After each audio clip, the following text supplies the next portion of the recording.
works. Okay.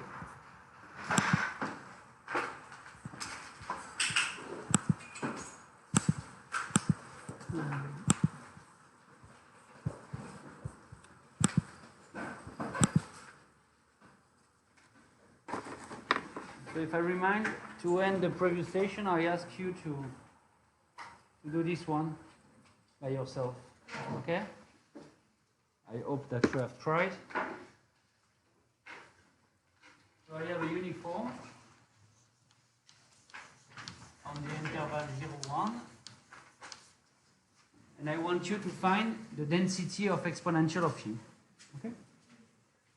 So the density is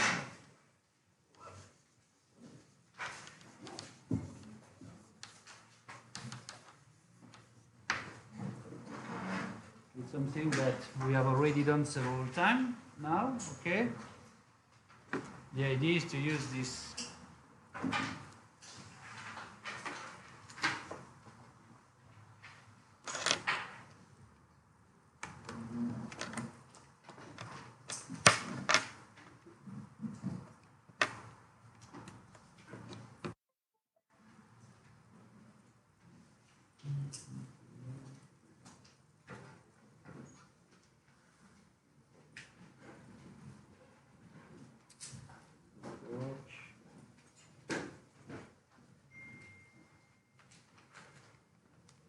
well, it doesn't work. So the idea is to use this kind of result here that allow me to deduce the density function from the distribution function. Okay? So the idea is to try to find the distribution function of z in order to recover its density computing the derivative. Okay?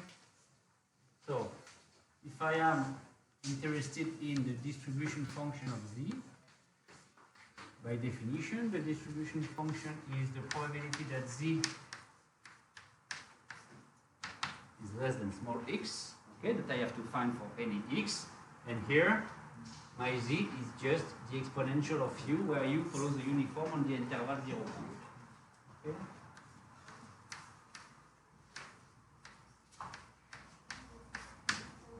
I have this one. Okay?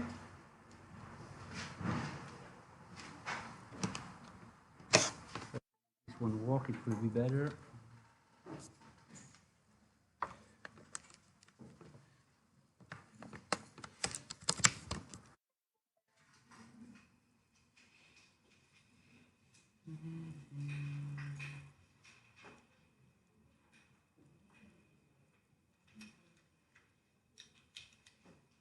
So, an idea to do,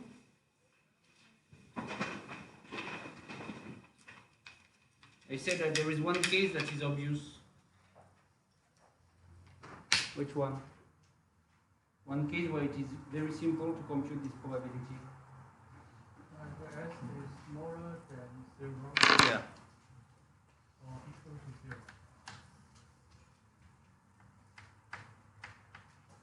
What happened in this situation here? An exponential is strictly positive. So what is the probability to be less or equal to 0? 0. So in this situation, okay, I know that this probability is equal to 0. So the only case that interests me is the case where x is strictly positive. Okay? And keep in mind that what I know is the fact that u follows a uniform on the interval 0, 1.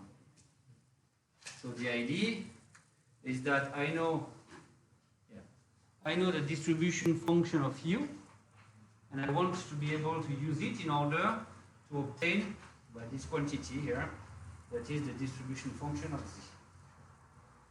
So how to continue the computation here in order to make appear the probability that u is less than some 1? I can take the logarithm, in fact. Okay? So if I am in the case where x is strictly positive, okay, so I am here, have the exponential, the logarithm defined this way. That is the inverse of the exponential on r plus star, okay? The exponential being this one, okay? And I know that when x is strictly positive, to say that the exponential is less than small x, exactly the same thing then to say that u is less than the logarithm of x, because the logarithm is the inverse of the exponential and is strictly increasing. It's a strictly increasing mapping. Okay? So it means that now I am able to express the distribution function of z in terms of the distribution function of u. Okay, so now for the moment I don't have used the fact that u is a uniform on the interval 0, 1. We are going to use this fact. Okay? What is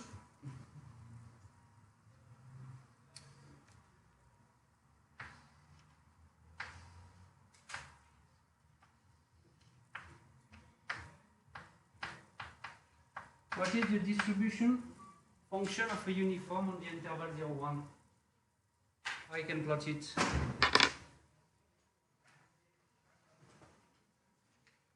What is, I repeat, the distribution function of a uniform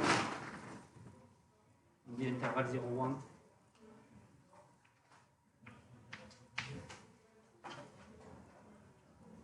Something we have seen together. So, you have it here. It was here, okay, but it was 0 before, okay, the lower bound of the interval, 1 after, and the line between both, okay? And here, in the case of the uniform on the interval 0, 1, the line is just the identity mapping on 0, 1. Okay?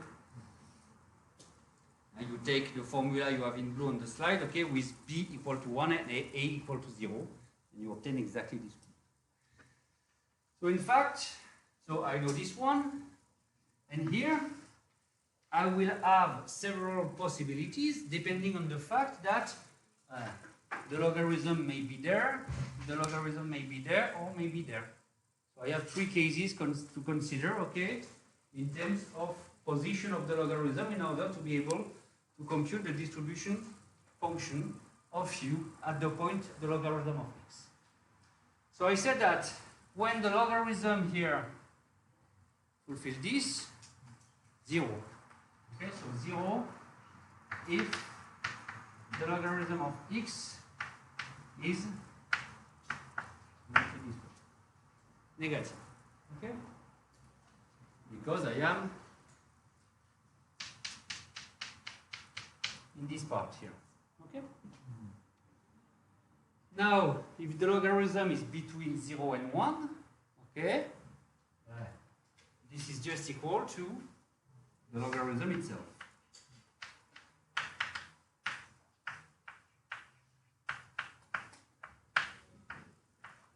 I can put it straight because I have continuity here. Let's write it this way. And what happened in the other case? If the logarithm is greater than 1, my value is 1.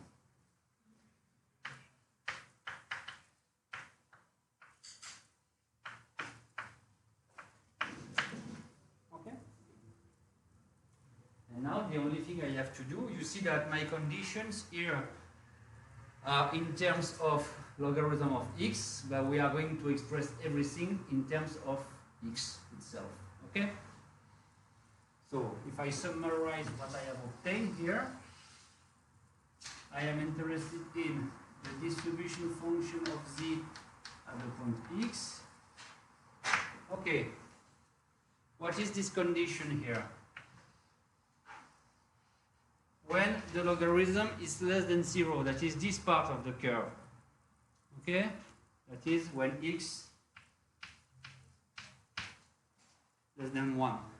Okay, I am in this part of the curve. The logarithm is negative if x is less than 1. Okay, And of course, that's strictly positive, but I am in this case, the case where I am strictly positive. Here, I am between 0 and 1 if x is strictly greater than 1, strictly less than e. And here, the logarithm of x is greater than 1 if x is greater than e, that is exponential of 1. Okay. And if I summarize what I have obtained here, so 0 if x negative and 0 if x less than 1, that I can summarize as 0 if x less than 1. Okay. Logarithm of x if x strictly greater than 1, strictly less than e, and 1 if x is greater than e. Now I have my distribution function. In order to find what is the associative probability density function, I can apply proposition 12. Here I see that I have something that is continuous, that is in fact very regular except maybe at 1 and at e, because you have the logarithm that is of class C infinity and you have constant, okay, in other cases. So I may have two problems at the point 1 and the point e, but it's not my problem because I can use this proposition, and to use this proposition I don't mind about a finite number of points. Okay? So it means that now if I want to compute the density function related to this distribution function, applying the proposition 12, I obtain what? That the density function of z is the derivative of this mapping, okay? So 0, 0, 1 over x, okay?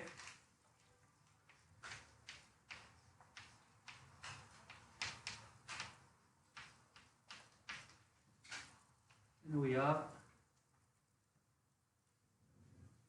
this density function for z that is obtained computing the derivative of this one through the proposition 12. Okay? So it's not a classical distribution, but whatever. I see that here the only thing that I have used in order to compute this kind of distribution function is to use the properties of what? Of the inverse of the exponential. I am interested in the exponential of u. Okay? The mapping that will help me to do all the things here is simply the logarithm that is the inverse of the exponential. Okay? And it means that if I change exponential by a mapping that fulfills some particular properties, that is here to be bijective, to be here strictly increasing, okay? I may find analogous results, okay? And here you have a general methodology that can be applied, okay? Here it involves the logarithm because I start from the exponential, but if I change my initial mapping, okay? The reasoning is more or less the same, okay? Do you have some questions? So what I defined by log, okay, you can also use ln, it doesn't matter, okay, just the inverse of the exponential, okay, the one that I have plotted here. At 1 it's 0, at e it's 1, okay, the inverse of the classical exponential mapping. Do you have some question concerning this? So it was the little exercise I have said to you. So just I won't enter into the details of this proposition because it's exactly what I have done here. Here I have said, okay, I do a particular example with exponential. What I use concerning the exponential here, concretely, I have used the fact that it is bijective and that its inverse is strictly increasing to write this equality. Okay? And I have focused on the points where, okay, I can use the logarithm. It is possible to state a general proposition concerning these topics, that is this one.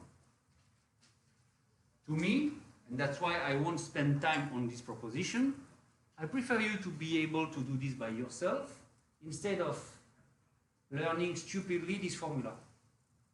Okay? Because But you can do mistakes when you learn, okay? You won't have the documents for the midterm and for the final, okay? And really I prefer you to be able to do this, okay? If I change my exponential into another thing, okay, you are able to do exactly the same. I have done the job also for the square, okay, together. So you have a proposition. If you want, you can apply. No problem, because it is in the course. But I prefer you to be able to do directly the things, okay, instead of learning this formula. But if you want to learn and if you want to apply, so for example, a good exercise to do at home is to use this one in order to do my previous question. You are going to take in the proposition 14, so x will be a uniform, okay?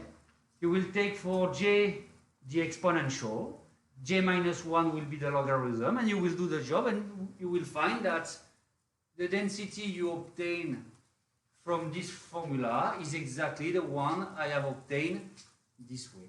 Okay? But I won't do the job. Okay? So try to do, if you want to apply and to learn it, okay, do. But if you want to apply, okay, tell me all the hypotheses I do in order to be able to apply this proposition. Okay, here you have to do nothing, just know things about logarithm.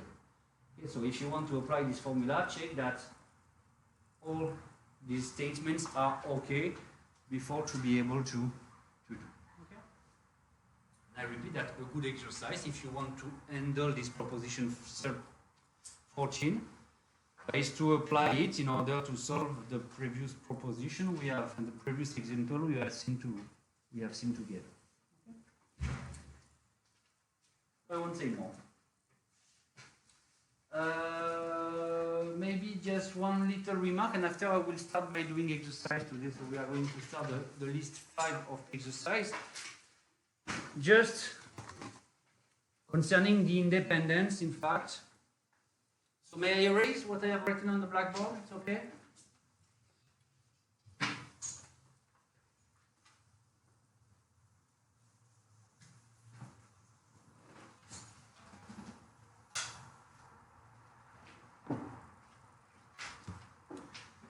Well, it is more than, it is just, in fact, more 2 remarks than 2 new things, okay?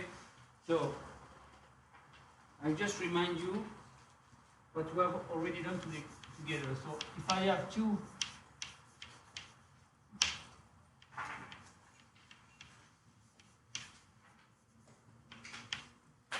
random variables, okay, I have defined the notion of independence for this random variable, okay, in this way.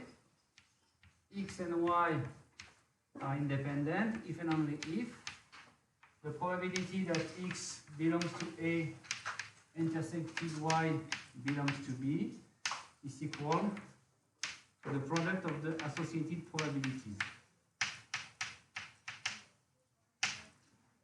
where A and B are subset of the real numbers. Okay? So it's the general definition of independence we have seen, okay, at the beginning of the course concerning random variable. It's just a definition that extends the notion of independence for sets.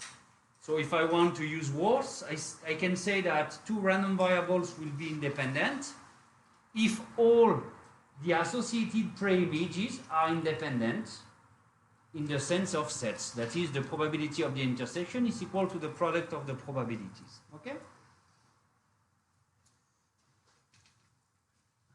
In the discrete case, okay, we were able to transform a little this equivalent definition, saying that if I am in the discrete case, that is in the case where capital X and capital Y take a number of possible values that is at most countable, okay, this independence condition may be expressed equivalently using the fact that independence will be equivalent to the fact that the probability mass function of the pair is equal to the product of the probability mass function of each component, meaning that instead of considering all possible pre-images, okay, I just consider pre-images of singletons, okay, that will give me the probability mass function.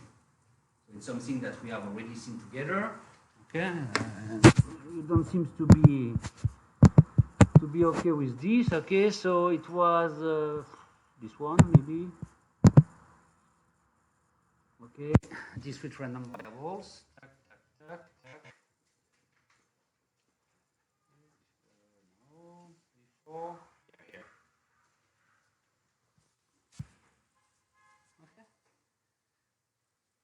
For the independence, you replace the general pre-images, okay, by in fact pre-image of points, okay, and you obtain here. I can say that I have the independence in the discrete case if the probability mass function of the pair xy is equal to the product of the probability mass function of each component. Okay. Another result we have seen together in the discrete case is to say that when I have two random variables that are independent, if I take any mapping of x and any mapping of y, okay, I preserve the independence. So for example, if x and y are independent, x squared and exponential of y will be independent. Okay? Any functions that you can make from x and y will be also independent from this definition. Okay? The only little remark that I want to do in the continuous case is exactly the same. That is this one. Okay? So just be careful, because in the continuous case, I can't speak about probability mass function, because I know that the probability that x is equal to a number is always 0. The probability that y is equal to a number is always 0. Okay? But one way to do is to use, in some sense, okay, the distribution function. Okay? So if you compute this kind of probability, the probability that x is less than small x and y less than small y, so something that is a little bit more restrictive than this one, it means that to obtain this one here, it means that I consider for capital A the interval minus infinity x, here capital B the interval minus infinity y. If I replace here, okay, I obtain for this term the distribution function of x at the point small x, and here the distribution function of y at the point small x. If you prove that the probability of this intersection is equal to the product of the associated distribution function, you will have the independence in the continuous case. Okay, so in the continuous case, I won't use probability mass function because all of them are equal to 0. But I have this equivalent way to describe independence. But you will see in a few minutes that in fact it's not this one that we are going to use practically. Practically, we are going to handle density function and see what happens. But for the moment, I have this one. Okay? And we have exactly the same result as the one we obtained in the discrete case. That is, okay, if I have x and y that are independent, you take any function of x and any function of y, they will be independent. Okay? So for example, x squared, okay, logarithm of y will be independent if they are well defined, and if I suppose that x and y are independent. Okay? So there are nothing new. In fact, I don't change, of course, the definition of the independence in the continuous case. Okay? And I obtain the same kind of proposition related to what happens if I start from independent random variable and if I take mappings of these random variables. If I start with independence, I will continue with independence. Okay? So I don't say more for the moment, and we are going to do exercise, and I will continue the course after the break. So it's the list 5 of exercise, and we are going to do 2, 3, and 4 today. 2, 3, and 4. Okay, so I'll try to.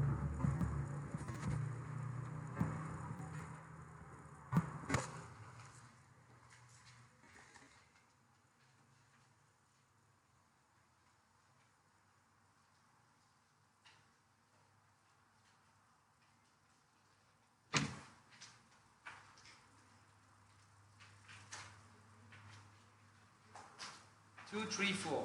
Okay?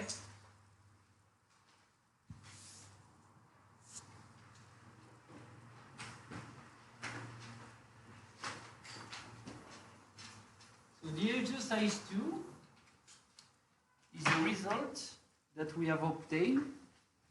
Okay, not exactly the same one, but in the same spirit than the one we have obtained for which distribution in the discrete case? The geometric. Okay?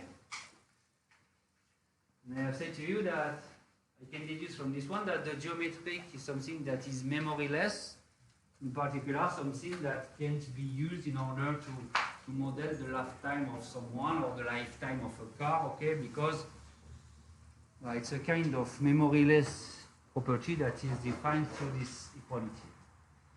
So now what we are going to do, but just to compute exactly the same thing in the case of the exponential. Just a remark, in the case of the exponential, okay, I had to be careful concerning the fact that the inequality are strict or not. Here, keep in mind that in the continuous case, I don't mind about this, because the probability to be equal to 1 point is always 0. So you can have strict, greater than, it doesn't matter. Okay, so for you, it changed nothing. While in the discrete case, it's very important, because in the discrete case, if you add 1 point, okay, and if it is one possible value, then you change the value of your probability. But here, I don't mind about the fact that here I have strict or large inequality, because it gives rise to exactly the same result. Okay? Because x follows an exponential of parameter lambda. Probability that x take a particular value is 0. Okay?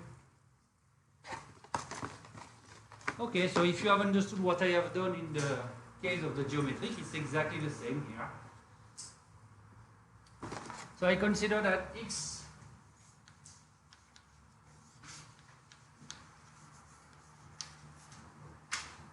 follows an exponential of parameter lambda. So what is the definition of x? Or what is the way to characterize this distribution here? Or in other words, what is its density function here? What is the density function of an exponential of parameter lambda?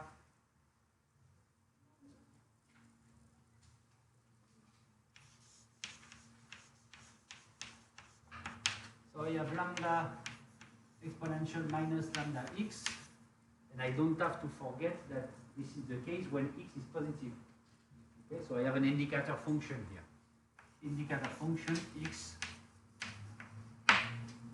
positive.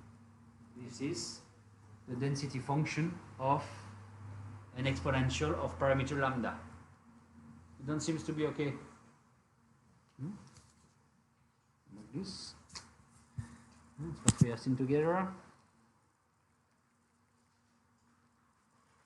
So, because I have put strict here, but whatever, you can, in fact, I can put a strict or large, it gives rise to exactly the same thing, because point doesn't matter. But if you be exactly the same than the one I have written in the course, put strict, okay, but of course, I repeat that it changed nothing, because points doesn't matter in the case of continuous random variable. So I have my density function here. Okay. Now I am interested in proving that the equality of the exercise 2 holds. That is this one. Okay. For x and y that are positive. An ID? I repeat, it's exactly the same way we have done the job for the geometric. Exactly. Okay?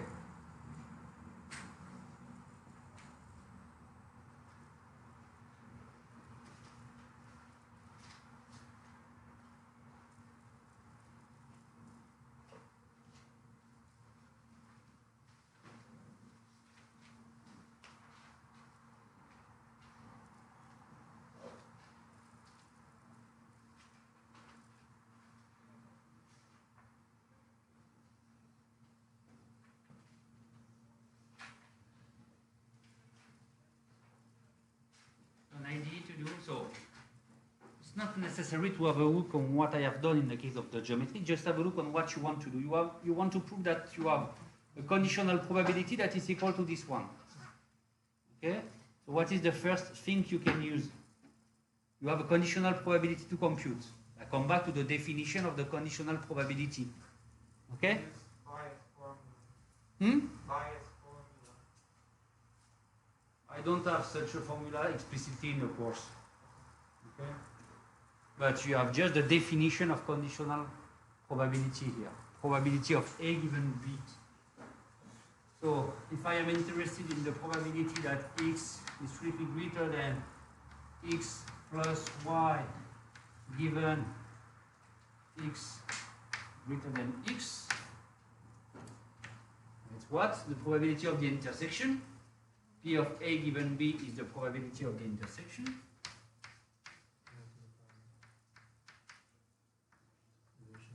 Over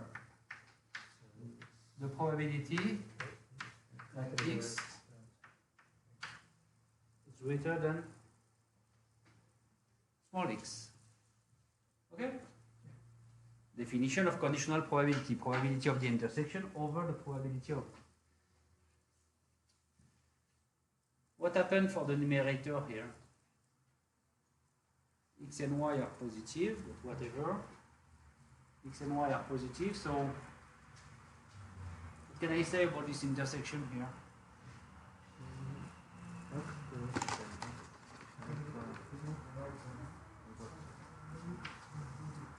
I am in this equation here. I have X, and I have X plus Y, because Y is positive.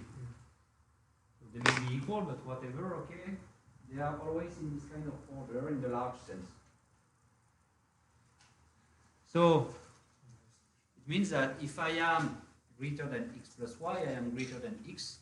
So it means that this one is included in this one. So if I take the intersection, it's the smallest in the sense of inclusion. Okay? So this is equal to what? So if I am greater than X plus Y and greater than X, it just means that I am greater in fact than X plus Y.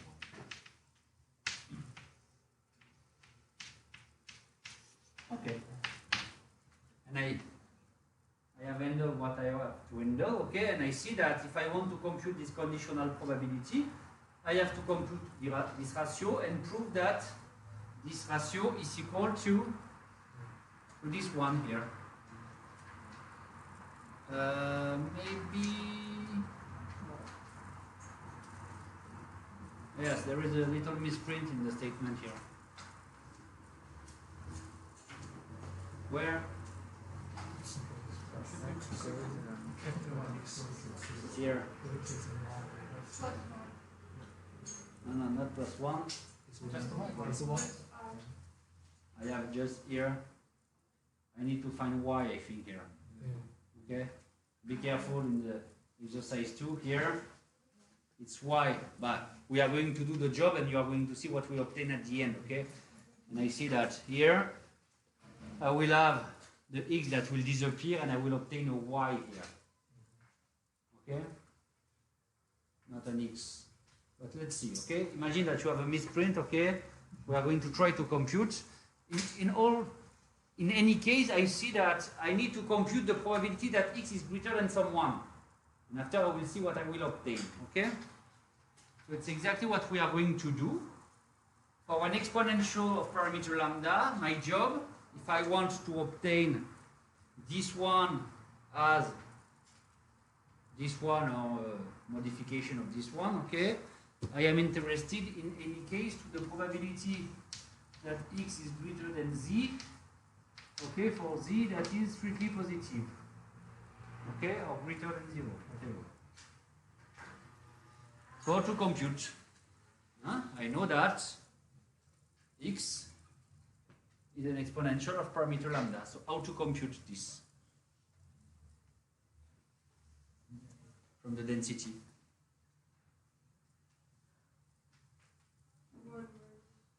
So if you want, okay, you have several possibilities. You can write 1 minus the probability that X is less than Z, okay? and you make appear the distribution function, and you know, since you have the density, that in this situation you obtain this one. Okay, write it this way. Okay. I write the probability that I am greater, strictly greater, as 1 minus the probability to be less, and the definition of being a continuous random variable with this density means that my distribution function is given by the integral depending on the upper bound. I can also check directly that this difference may be written as the integral. So I want the probability to be strictly greater than z, or greater, whatever. It's the integral between z and plus infinity of the density function. It's exactly the same that I obtained. Okay? My question is, because it's continuous, we can directly use this one, right?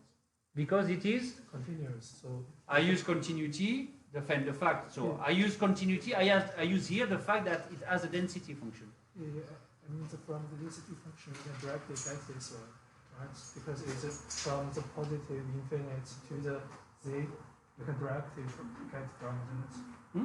No, it's because by definition of what is the density here. Okay, just this one is this one by definition of what is to have a density. Okay.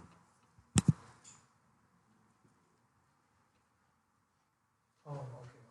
I define, okay, for capital X to have a density function, the fact that my distribution function is given by the integral from minus infinity to x of the density.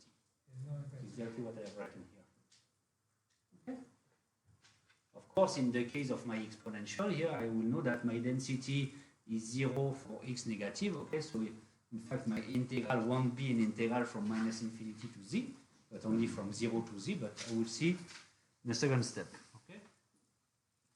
What I have written here, okay, is always true when x has a density function. Okay.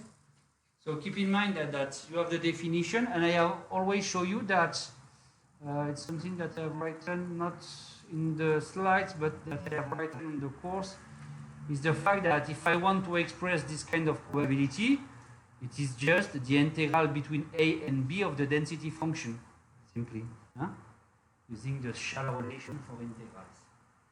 So I have just used the definition, and I have this one. So it means that I have an integral to compute. Okay, and you will see that in the case of continuous random variable having densities, okay, we are going to compute integrals. Okay. So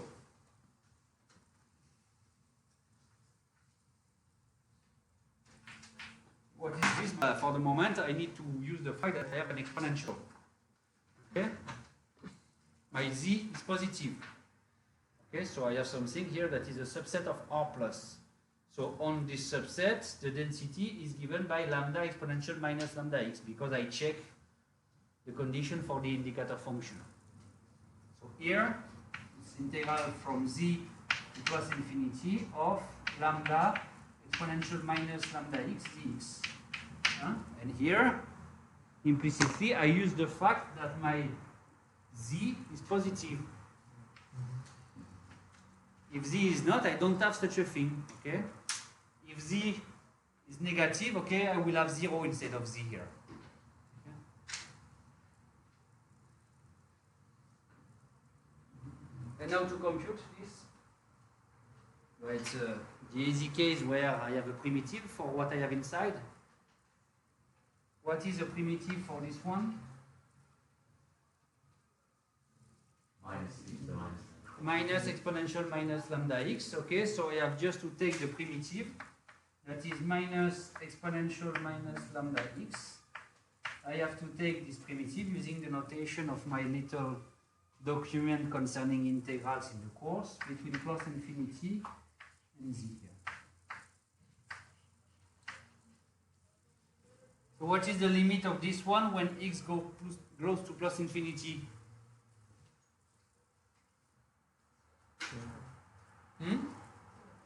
Zero. Yeah. Because I have a negative exponential, my lambda is strictly positive, so in plus infinity this one is 0. And I have minus, so it's just exponential minus 1. I am in the easy situation where in order to compute an integral here, I know the primitive basically, so I compute easily the integral.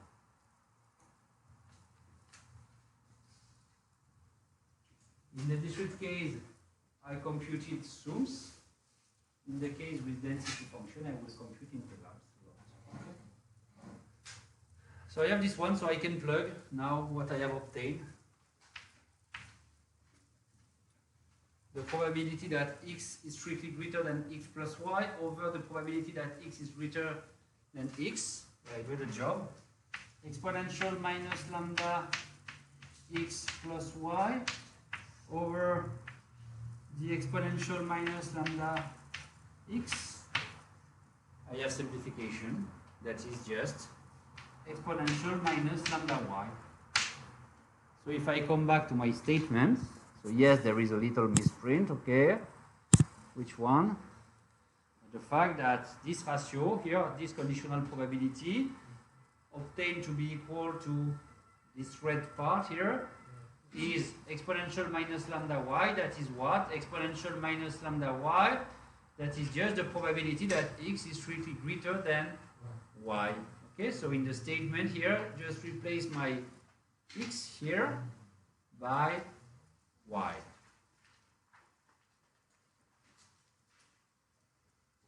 Another way should be possible would be to replace this x here by y. It works also.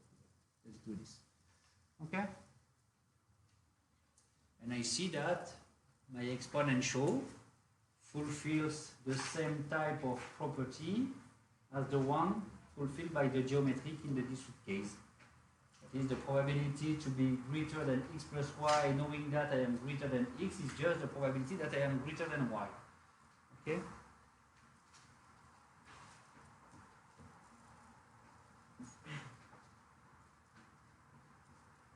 Right? So how can we interpret this to see that, for example, in the geometric case, it is Right. larger than the Right, it's exactly the same thing here in the case of the exponential.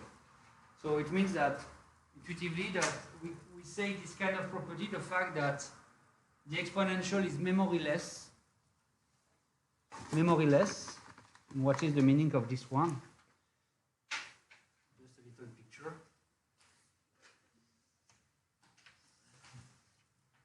I have 0, y, let's say this one, and x plus y.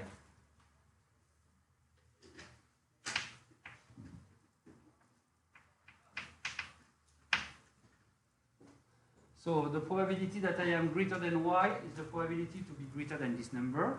And the other probability, the conditional probability, is knowing the fact that I am greater than x, the probability that I will be greater than x plus y. So you see that you have a translation of this by small x.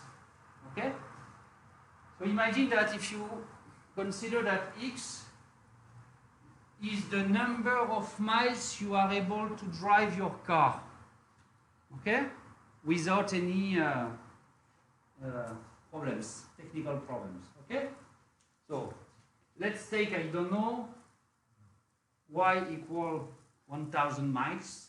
Okay, and x equal to 10,000 miles. So if you have a car that is a new one, but the probability to be greater than 1,000 miles, okay, will be a huge number. At the beginning, okay, the probability that you are able to drive at least 1,000 miles, okay, something that would be very big. But if you suppose that x is big, very big, okay, the probability, I don't know, to pass from 10 to 11,000 miles, okay, will be necessarily less because you have, how to say, English obsolescence.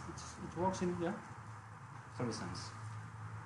So it means that these kind of probabilities, the same all for the geometric and the exponential, you can't use them in order to model the lifetime of something that may be a human, a car, okay, an animal, something that you want, okay, that becomes in some sense older and older with time.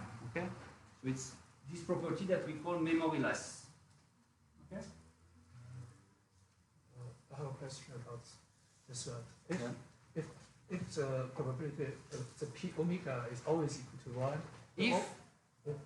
If what? I don't understand, students. Repeat. the p omega always equal to 1, P omega, who is omega here? it's the probability space. Yeah, so P. No, it's not probability space. And P omega is the universal. Oh, yeah, Okay, so P of omega is equal to 1 is for sure. It's the definition of a probability. Yeah. we can always get this, the 1 minus this one equal to this one. Why we do not use the definition of this? It's the special case, not p omega not. No. If you want, it's a special case if you want, but yeah, I just use that P of A plus P of A complementary is equal to 1.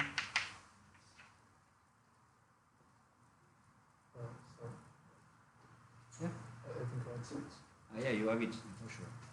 You have a set, and this complementary set. If you do the probability, the sum of the probability of these two, you obtain 1. It's exactly you have here. This is the complementary set of this one here. So this is always true, always in the discrete, in the continuous, and any kind of case. The question is why we do not use this one for the definition. We use the For this one? Yeah. Oh, it's not my definition. Yeah. I can use what I want. Okay, I just say that in my definition of having a density, it's the way I express it. I express it in terms of distribution function. But I have said to you during the course, so it's not written on the slide, but I remind that it is a remark I have given to you that if you want to compute all these terms here, you will be able to compute them as integrals of the density between the boundaries of the interval you are interested in. Okay, so the question is exists a special case we cannot use this one. We must use the which one? This? Yeah. In the case where you know that you have a density function, you can always use it. Always. You get my question. So repeat your question in order to make it clearer, and my answer will be clearer also. It's like it exists a special case that the p omega do not equal to 1. No. Of course not. I can come back to the very beginning, but okay. So I will take 1 second to do this. Okay. No p of omega is always equal to 1. Okay. So it's my definition. So from the definition, the p. It's the first thing we have seen together during the first slide. Okay. I know about that. And the probability is x greater than z can directly from the definition write come from the integral from the positive. Excuse me, I don't understand. So are you?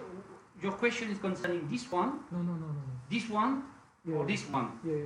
I think I understood the question. But if you understand better than me, can you explain to me, please? I think he's asking why we use this intermediate step. Because she told me this remark, so I write it because it was okay. Okay, but we can like. Because in general, you know the distribution function. Okay? And here it's not exactly the distribution function, but of course you can write directly this one and use this one directly for sure. It works every time for sure. It's just that when I said what is this, I remind that she said this one and I write because it was okay. So no special case always works. It's not, it works. Okay, so this one always works. It's the consequence of this formula. And then when I use density function, it's because I have a density function. So when you have a density function, you can always write this one here. Always. Okay? Always. In the case where capital X has a density function. So thank you for this translation. It's with the mask. Okay? So it's better to be clear. So P of omega is always 1. Okay? Always in the case. It's the part of the definition of what is a probability. Okay?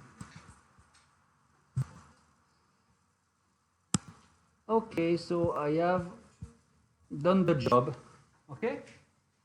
Concerning the fact that for an exponential I fulfill this relation, and the idea was just to compute this kind of integral. Easy to compute them because I have a density function and a density function related to a mapping with a very well-known primitive. Okay?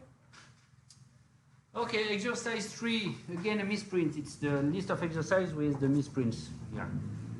I don't have a U in my statement here, okay, so it will be just x1 here.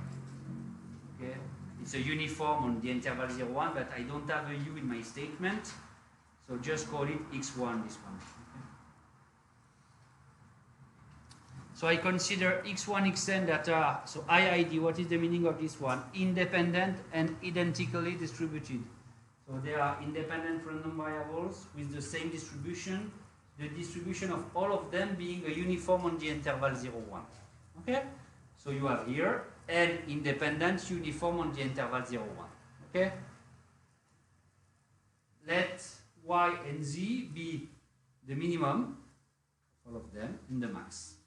I have two questions, one concerning y and z, and y concerning the inverse of one of them, in fact, 1 of x1, you can write it here, not 1 over u. If you want to conserve 1 over u, just suppose that u follows the uniform on the interval 0, 1, or if you want to cope with my notation, take just 1 over x1, or 1 over x2, or 1 over any xi, because they have the same distribution.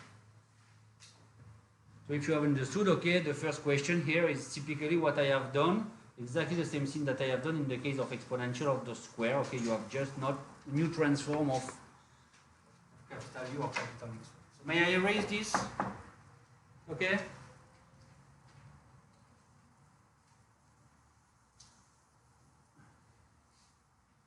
So I have independent uniform on the interval 0, 1, and I am interested in random variables that are built from this independent uniform on the interval 0, 1. The first one being just the inverse. Okay? So I consider V, so x1 with exercise 3 of the list 5. I have x1, xn that are independent uniform on the interval 0, 1. Okay. First question, I am interested in V that is equal to 1 over xn. Now just one remark when I do this. Okay? So in general, when you take the inverse of someone, okay, you take care about the fact that this someone is not 0. Okay? Because you want to take the inverse. So is it possible for me to take this? And if yes, why?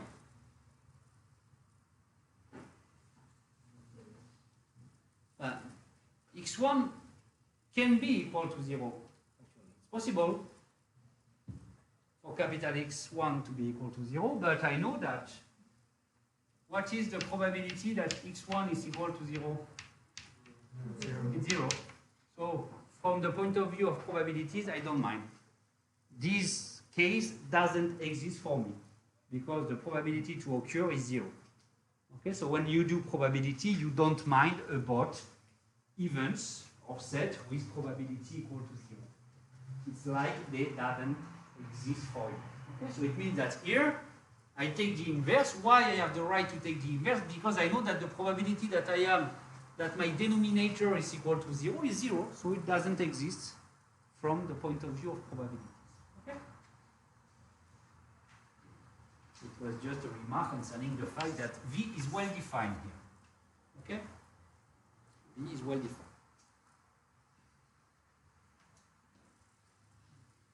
Okay. So I want to find the density of V. What can I do?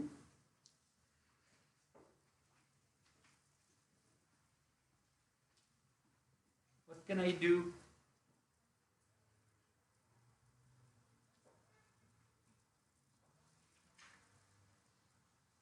So I have already done the job at least 2 times. Okay.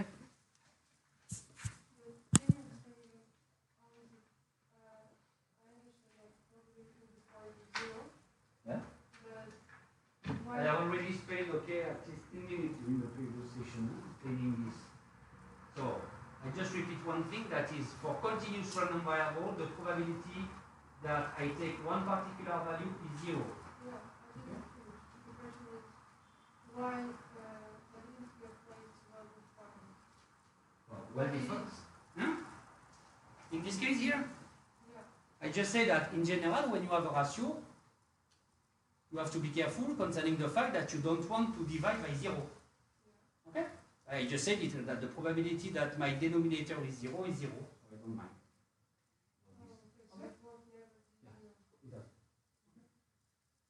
It's something that is really different because, okay, if you do classical analysis, okay, so I don't know if you are in the course of optimization with Mr. Bonisso, okay, if you write this, x has to be different from 0, for sure, okay? You know that the mapping has particular values depending on the fact that I am strictly positive or strictly negative, but that is not defined for x equal to 0. Here, of course, it's the same. I don't create new rules of algebra, but the fact is that here, x1 is a random variable, and the probability that it takes the value 0 is 0, so I can always write this, because the case 1 over 0 never happens from the point of view of probabilities. Okay?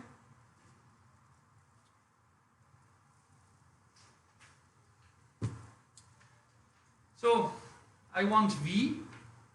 I want the density of V. So we are going to use this kind of proposition once again. So I know what is the distribution function of x1, x2, xn because they are uniform on the interval 0, 1. And we are going to try to express the distribution function of V in terms of the 1 of x1 and see what happens. Okay? So I am interested in fv of x, that is the probability that v is less than small x, that is the probability that 1 over x1 is less than small x. Okay?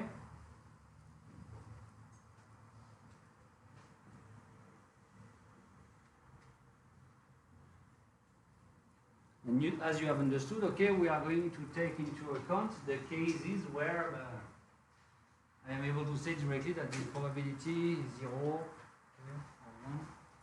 What is the set of the possible values for V?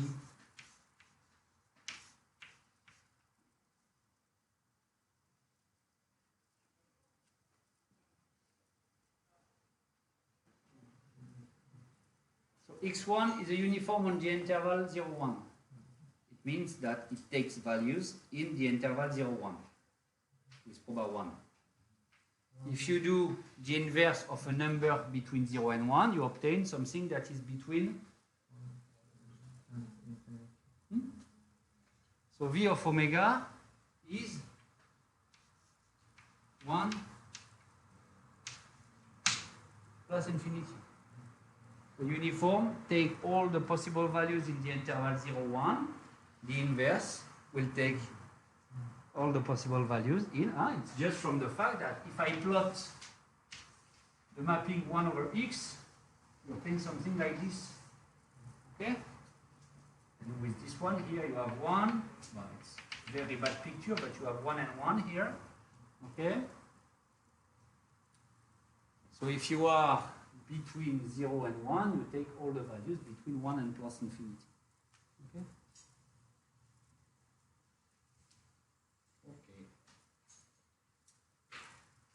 So what can I say? There is one case here, or one particular subcase where it's very easy to compute this.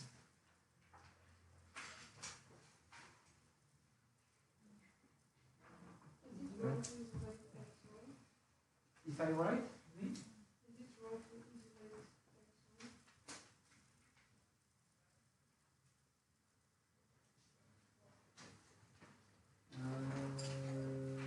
no, this one is okay. But I said that you have to be careful concerning it.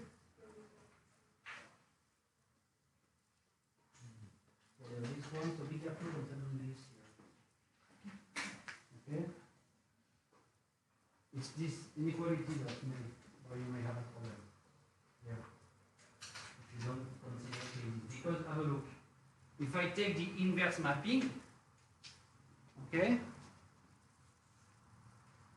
So I just have to be careful because I have two parts in the inverse mapping, the part where I am here and the part where I am here, okay? So you have to distinguish between the cases. Hmm? The case where x is positive or not, you can put it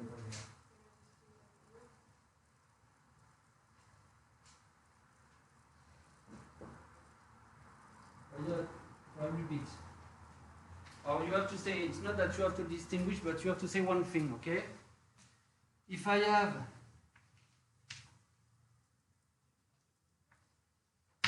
A less than B, okay?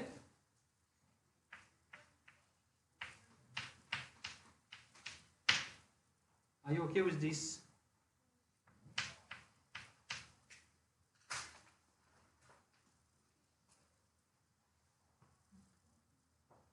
Are you okay with this? I am not. It's not true, this.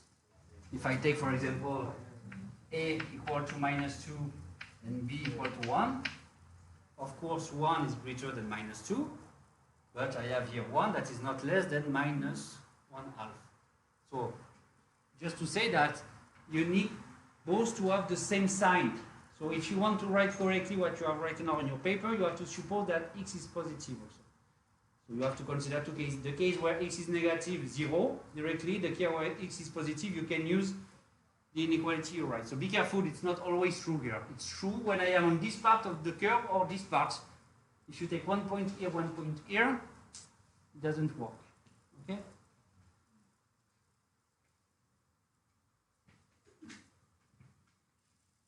The inverse function is not a decreasing one everywhere because it's not defined at 0. Okay?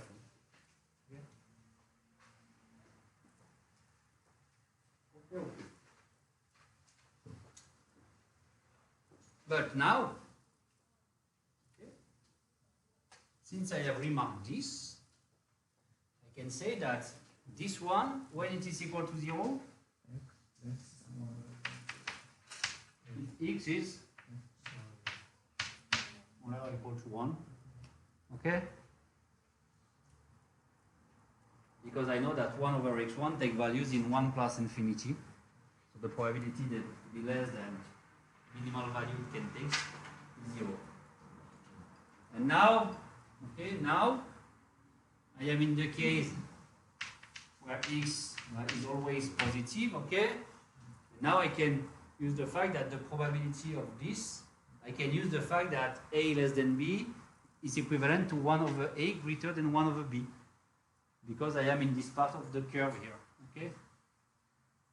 So if x is strictly greater than 1, it's the probability that x1 is greater than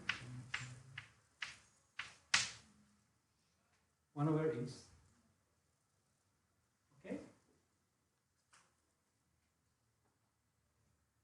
Because I take the inverse here, and for the inverse I have a decreasing mapping.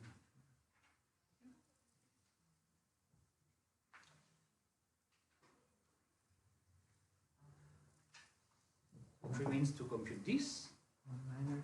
Okay? So, you can do, listen to me. Excuse me, I don't remember your name, but here it's exactly what I have said previously. Yeah. You can do what you want. You can use directly, okay, integral and so on, okay? But it's not the way I will do. Why it's not the way I will do? Because I know the distribution function of a uniform on the interval 0, 1, okay? I know that my uniform on the interval 0, 1 has a distribution function that is equal. It's a picture that I have already done. Okay? It's this picture here. This one, identity 1. Okay? So that's why I will make it this one appear. But if you want to compute with this integral, you just have to be careful because maybe you will have to consider cases depending on the position of 1 over x. Okay? Repeat, you can always write this. So density of V, or excuse me, x1,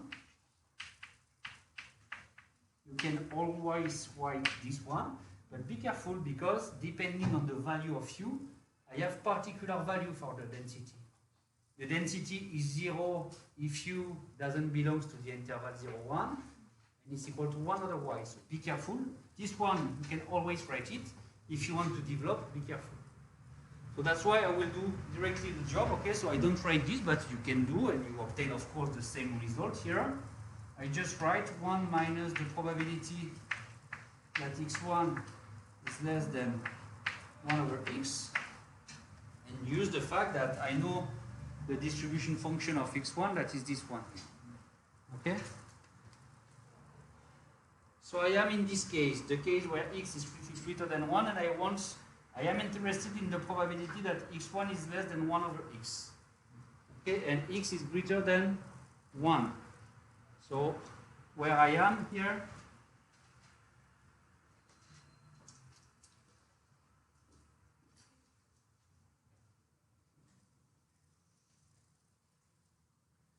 so where I am, x is greater than 1, strictly. Okay, so I am here, implying that my 1 over x is here.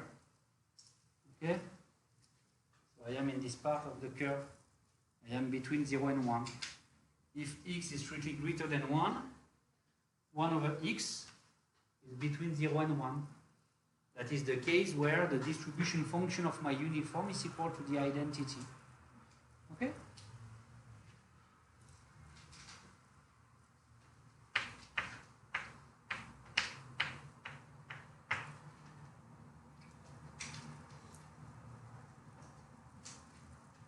You agree? I have this. I repeat why I have this, because I have plot in green here the distribution function of my uniform. Okay? And I know that it's the distribution function of a uniform at the point 1 over x, since I am in the case where x is strictly greater than 1. 1 over x is here. So it's the part where the distribution function is equal to identity.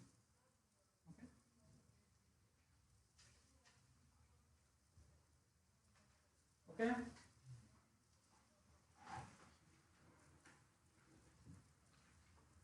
Now it's finished. But because I have done the job, I have the distribution function. Okay? So be careful, huh? It should be possible to have different situations. Here, I am always here. That's why I can do the job. But in general, when you do this, you have to consider cases and be careful about these cases. So, I have a distribution function here. I can use the proposition 12. I obtain something that is continuous. Continuous 0 is continuous. 1 minus 1 over x is continuous. And for x equal to 1, both coincide. Okay. And I have something that is very regular because you have a constant here and here, 1 minus 1 over x. So if I want to obtain the density, I just have to compute the derivative here. And I obtain 1. So the derivative of 1 over x is minus 1 over 1, minus 1 over x squared. Okay, so at the end, computing this derivative, I obtain, for the density function of v at the point x, I obtain 1 over x squared, indicator function of x. This one. It's the density function of the inverse of a uniform on the interval 0, 1. How I obtain it computing the derivative of this one. 0 here and here. The derivative of this one, that gives me exactly this one if x is strictly greater than 1. Okay? So this is the density function of the inverse of a uniform. Okay, it's not a classical distribution, but you have this one.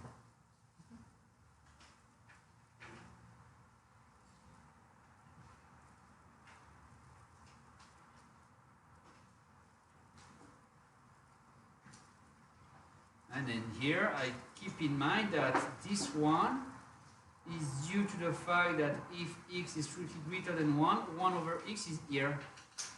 And so the distribution function of a uniform at this point is equal to identity. Okay? Do you agree with what I have written? Okay?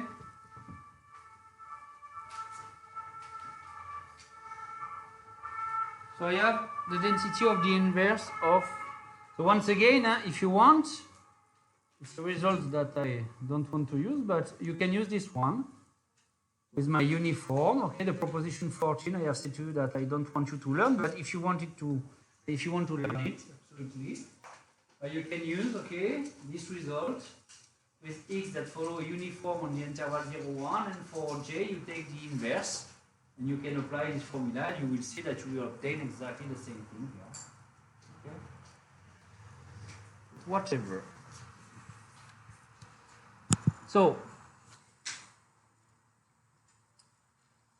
if you remind an exercise we have already done together, now in the second question of the exercise 3, I am interested in the minimum and the maximum. Okay, so I have independent uniform on the interval 0, 1. Now I am interested in the minimum of all of them and the maximum of all of them. Okay? We have already done a repeat an exercise concerning this topic. Okay?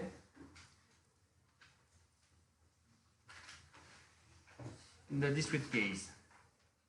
And do you remind what I have said when you have minimum and maximum? I have said to you that when I was in the discrete case, I have said that it's very difficult to compute the probability that the maximum take a particular value. Okay, so in general I don't do this, the same for the minimum, but I can consider the probability that the maximum is less than, because it will be easier to compute, or the probability that the minimum is greater than. Okay, it's exactly what we have to do in this exercise here. So I will do one of the two. What do you want me to do, the minimum or the maximum? Minimum. Okay? You do the minimum, you will do the same for the max at home. Okay?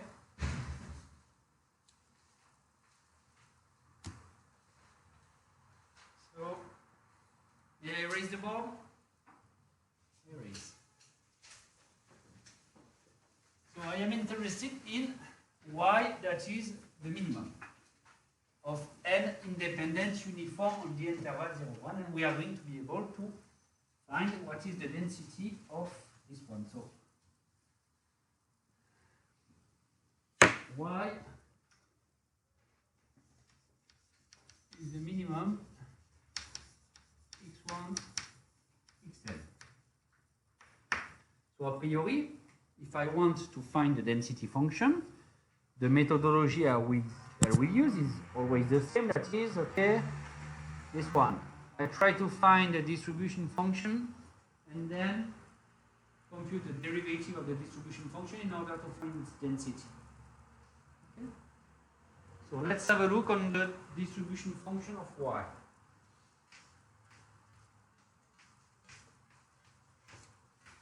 It's the probability that y is less than x. Okay? Where y is the minimum.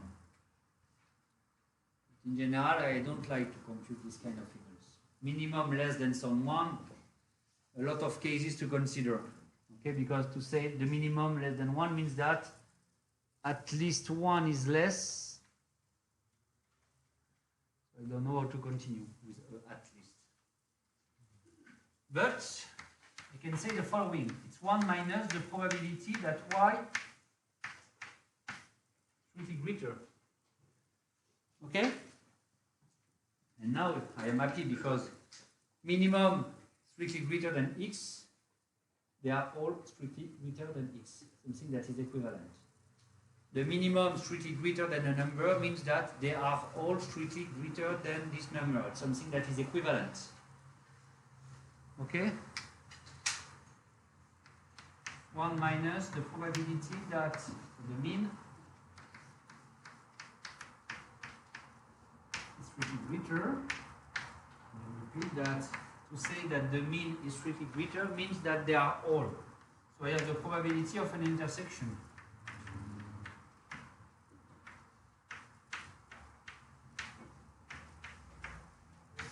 Okay? 1 minus the probability of an intersection. What can I say about the probability of this intersection? I have a statement with hypothesis. I have independence.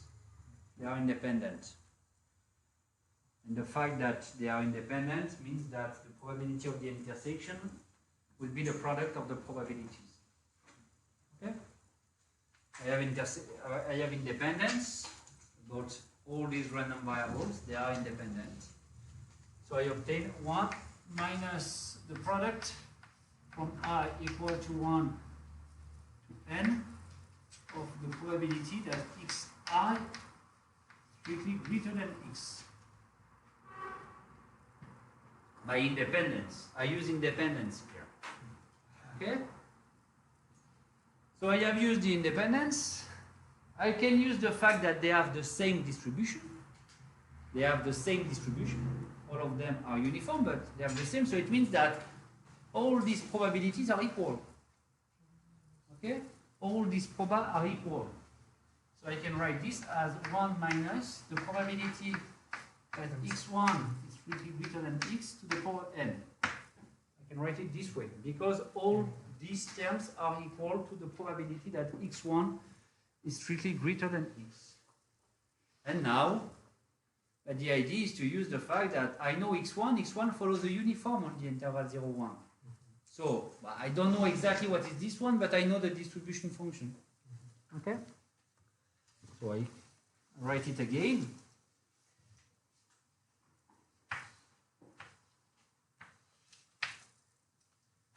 In the case of a uniform, my distribution function is this one, identity 1. Okay?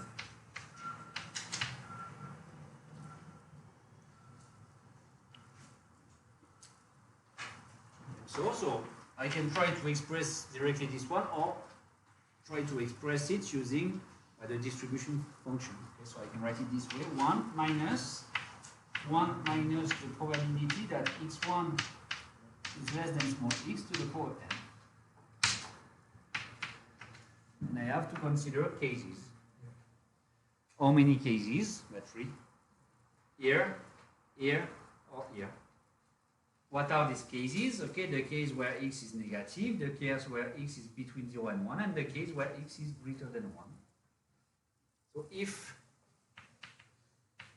x is less than 0, what happened? Well, this one is 0, so I have 1 minus 1, that is 0.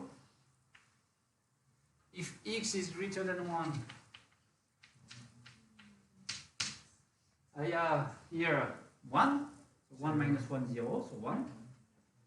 Keep in mind that at the end I have to obtain a distribution function and something with a limit in minus infinity that is 0, limit in plus infinity 1, and so on. Okay, so if you obtain a 0 here, you have done a mistake, for sure. Okay? Or if you obtain 1 here, you have done a mistake. And between both of them, I have what? Well, I have this one that is x. So I obtain 1 minus x to the power n. Okay? And I see, so I can apply once again my proposition 12. I have here a distribution function that is continuous, because continuous 1 is continuous, 0 is continuous, this one is continuous, and at the possible points of discontinuity, so for x equal to 0, I obtain 0. For x equal to 1, I obtain 1. Okay, so I have something that is continuous here. And except maybe at 0 and 1, I have something that is very regular. If I compute the derivative here, what I obtain, but the derivative will be the density of y, and will be equal to what? Here I compute the derivative, I obtain 0, I obtain 0, and I have to compute the derivative of this one. Okay, so be careful, I have a minus here. So I obtain n 1 minus x n minus 1 indicator function, and write it this way, that x belongs to 0, 1. You have here the density function of the minimum. Okay, I just compute the derivative of this one. Derivative of this one, that is minus n. I multiply by minus 1 because I have 1 minus x here, and to the power n minus 1. And just take care that I am in the good interval. Okay? So you have here the density function of the minimum n independent uniform on the interval 0, 1. Okay? We'll check for attendance, and after we are going to do break. Okay. Riyad, Arelsan? Yes.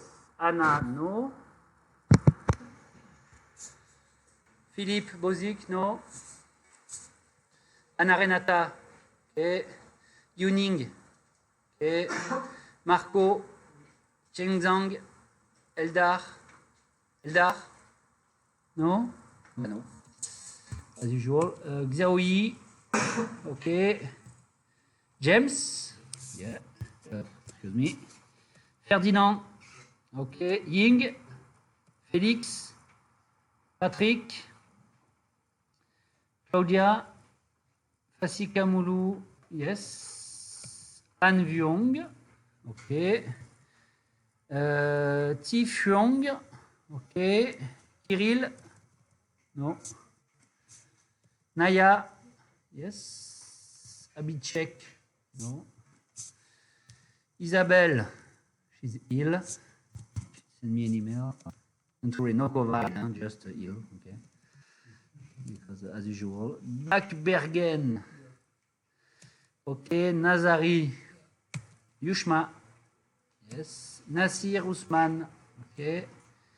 Alejandra Maria, okay. Andela, okay. Jelena, Yosra, Sebastian, yes. Sebastian, yeah, excuse me.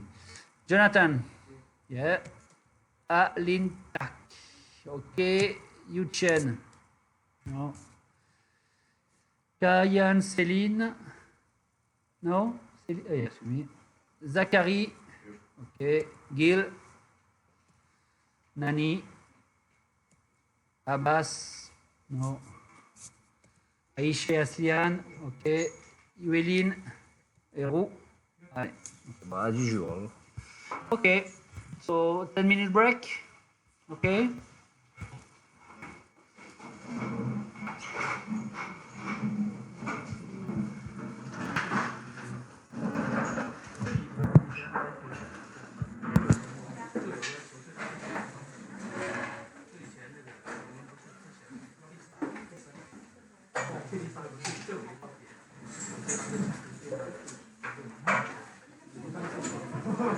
Someone stay in the room?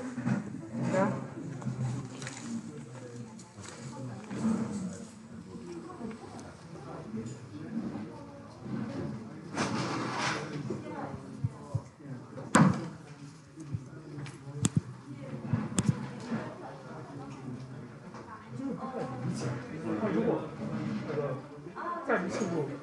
P 比较永远都是1的话，它为什么不直接显示这个形式呢？它肯定是为了有什么特殊情况，所以说这有可能不等于1大于错误。Okay. Yeah. I just wanted to make sure you were safe. 定义的不从正无穷开始，而要从负无穷开始。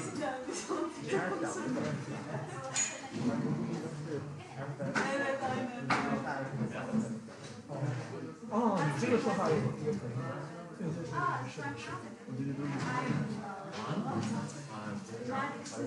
但是因为它是 continuous 的嘛，其实无所谓。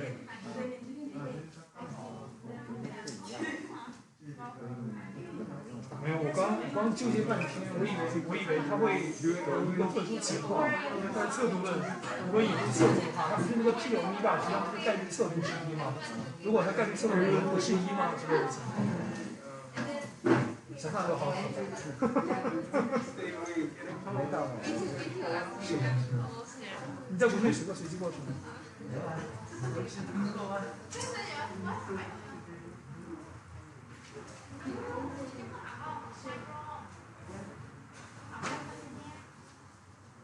我感觉我那个电话好像那个信没寄到，他现在什么时候收到？我在想要不要再寄。要再寄，应该要再寄，应该要再寄。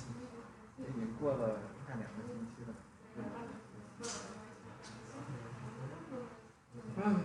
仇人。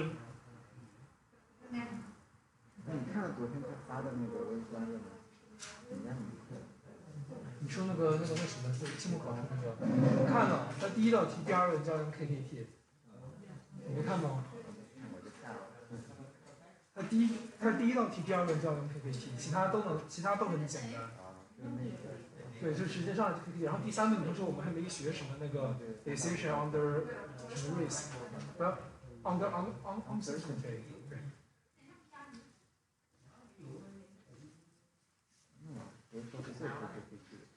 对啊，不知道就挺迷惑的。但是他也没有别的能说了，无非让我们证明的那个偏好的那个。但我觉得那个不用说是能做嘛，没有能做的。我没看一眼。我最紧张的是如果需要他的就是真的有吗？我有点担心。我以前反正也没有学过这个，但是啥题啊？他也没给题目是吧？给题在那个那什么上，那个 EPI 上。哦，这个是。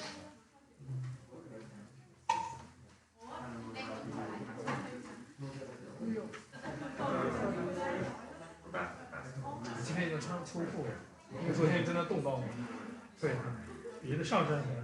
最近是打算不是，应该不是。我靠，一过来我就冻死了。去市里优衣库啊，去沙村那边优衣库。就沙村那边，你知道沙村那边在哪吧？这叫卢浦东。是老头店旁边，老头店旁边有优衣库。优衣库没有，优衣库质量比较好，而且都是有些东西就是亚洲人才穿的，只在优衣库才卖。我感觉 H&M 就打折的时候超级便宜，不要钱，1欧元一个件 T 恤。说。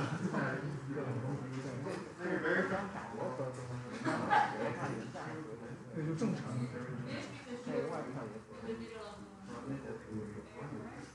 好像这边没有卖羽绒服的，我忘了，有卖的。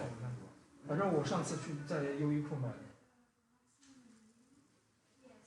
优衣库的我羽绒服大概也是付过也得50、60欧。我会便宜到哪去？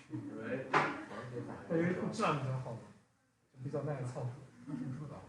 不知道这边优衣库好像没有国内那个。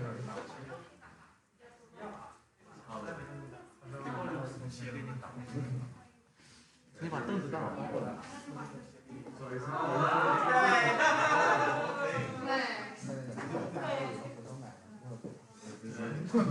那他们都冻死了。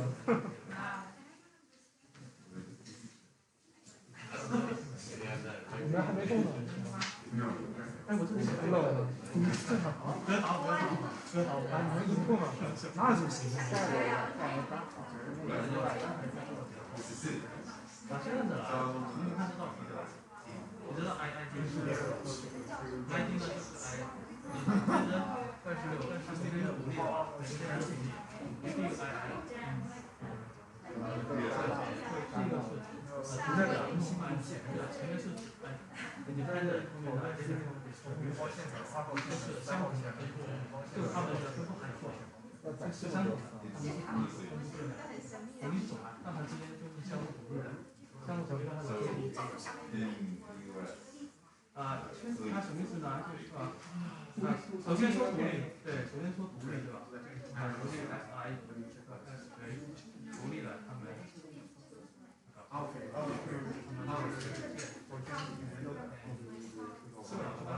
堂没有讲过了。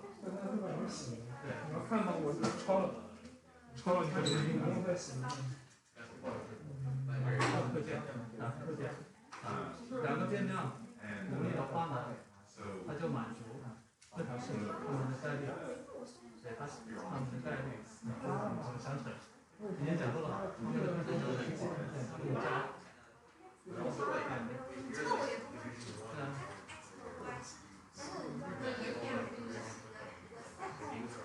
是个变量，是变量。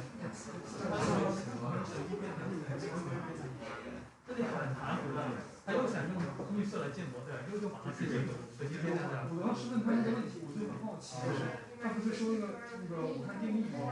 概率空间就给他应该说需要建模概率空间的角色才是一吗？对，它有存在总测不是一的情况。你不要让他问这个不多回答，你是把它当成连续函数考虑。每个点定义一个函数，那函数是多少？是你定义的。那这跟人是函数的表示连续变量。然后做完了，它就只能是然后它就死活不讲测不。我就感觉他如果不讲测不，东西都理不清了。你说你不学测不，这什么过程？这可能不教啊。可能教学生过程里学一下，很喜欢这样的。我相信他的教程就是他的意思是，就我们连续的话，我们是它小于我几个变量是一个变量。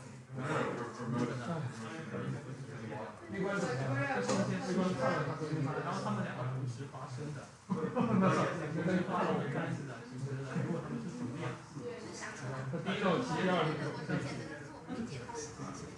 但是好了，这个也是一样的。对，然后呢，对，是明显加更辛苦了。density 它是对谁就是没睡觉，我们12点半。density 呢就是这个小 f 啊，我们知道小 f 啊，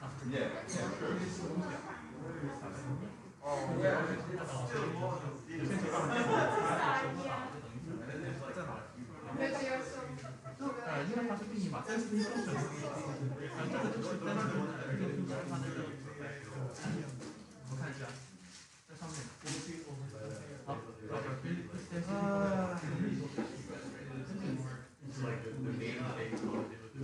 先呢，我们先理解大 S 是不行的。首先，它的一个说法，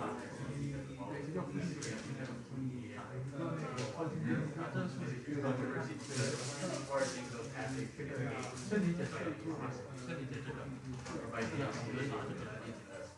挑一个我们把这个大 F 的图像画出来。变量的话呢，你到是什么变量 ？S 是They have to get them.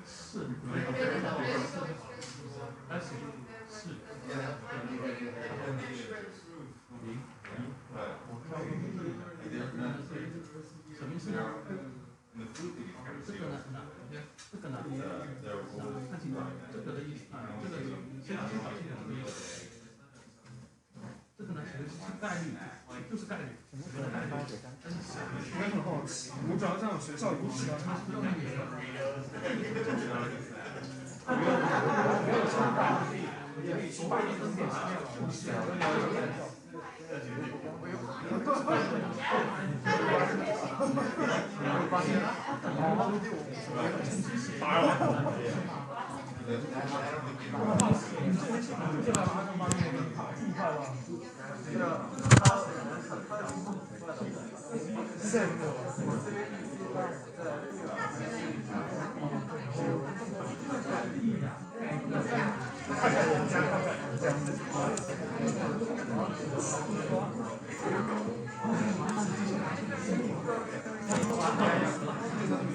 Okay,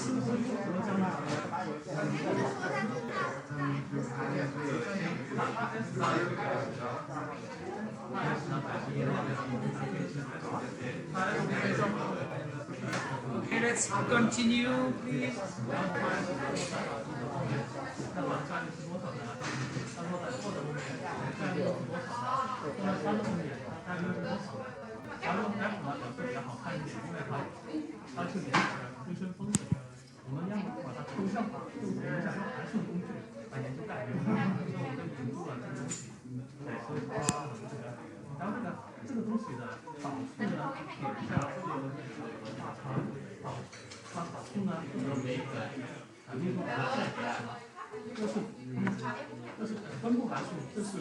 Are you okay with what I have written on the blackboard? Can you raise? Yeah?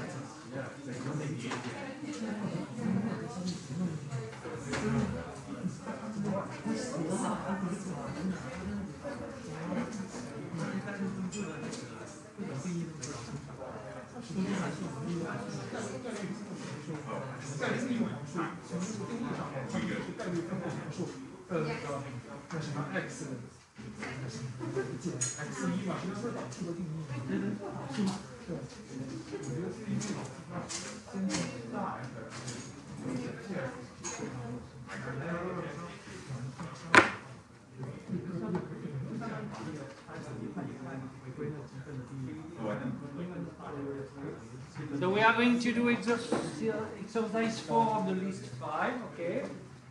This one.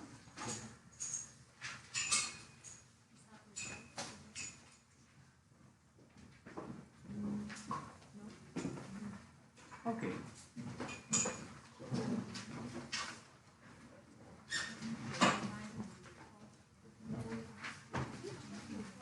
So I consider a random variable capital X with a distribution function that is continuous, so it's exactly the definition of what is a continuous random variable, one with a distribution function that is continuous, and I suppose a little bit more here than my initial definition. I suppose that I am strictly increasing. That is my distribution function, I suppose it to be strictly increasing. Okay? In the case we have seen together, that are uniform, exponential, and Gaussian. The only situation where I fulfill this condition is which one? Which one has a distribution function that is continuous and strictly increasing? So continuous for the tree, it's okay, by definition of continuous random variable, but which one has a distribution function that is strictly increasing?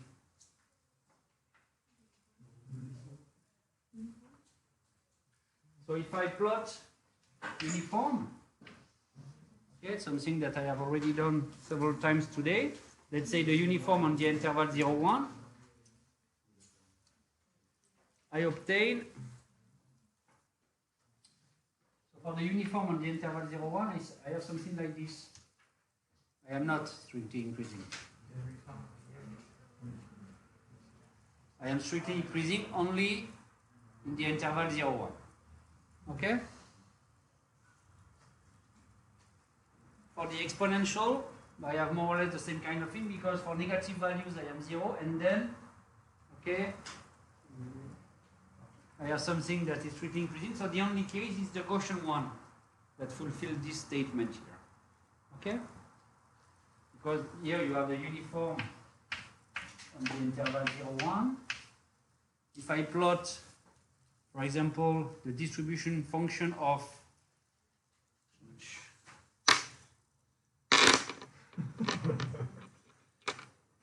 because I don't have colors in the room, so yeah, in my pockets. Okay.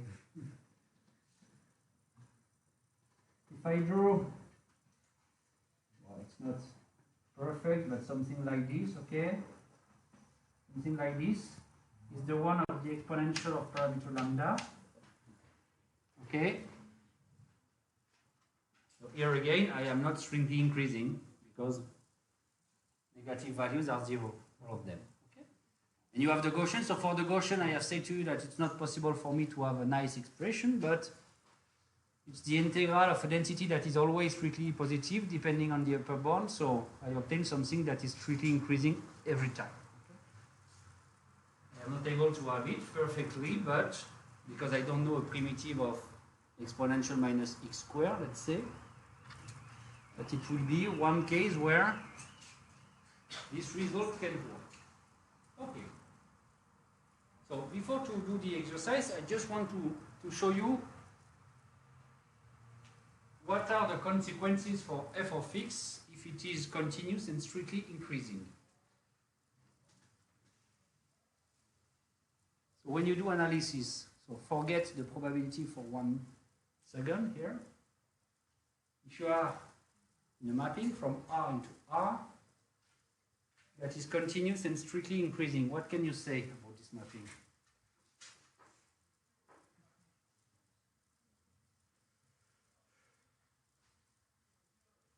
Something that is continuous and strictly increasing.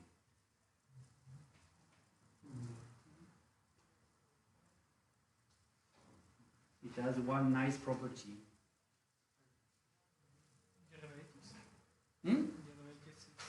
Not necessarily. You can be continuous, but not necessarily differentiable. It's not totally false what you say, because when you are strictly increasing, you can see that in fact you are not necessarily differentiable everywhere, but the point where you are not are few, let's say. But it's not what I want here. Something that is simpler. So you tell me this. What? Yeah. In fact, that's why I write this in the statement here. It is bijective, in fact. Okay? So when you have a mapping, if you have f that is continuous plus, here I write strictly increasing but strictly monotonic will work, okay? Strictly monotonic. And you are f is bijective. Bijective on its image, of course. So here, if I take the distribution function, I know that I am from R into 0, 1. Okay? What will be my image in this situation here?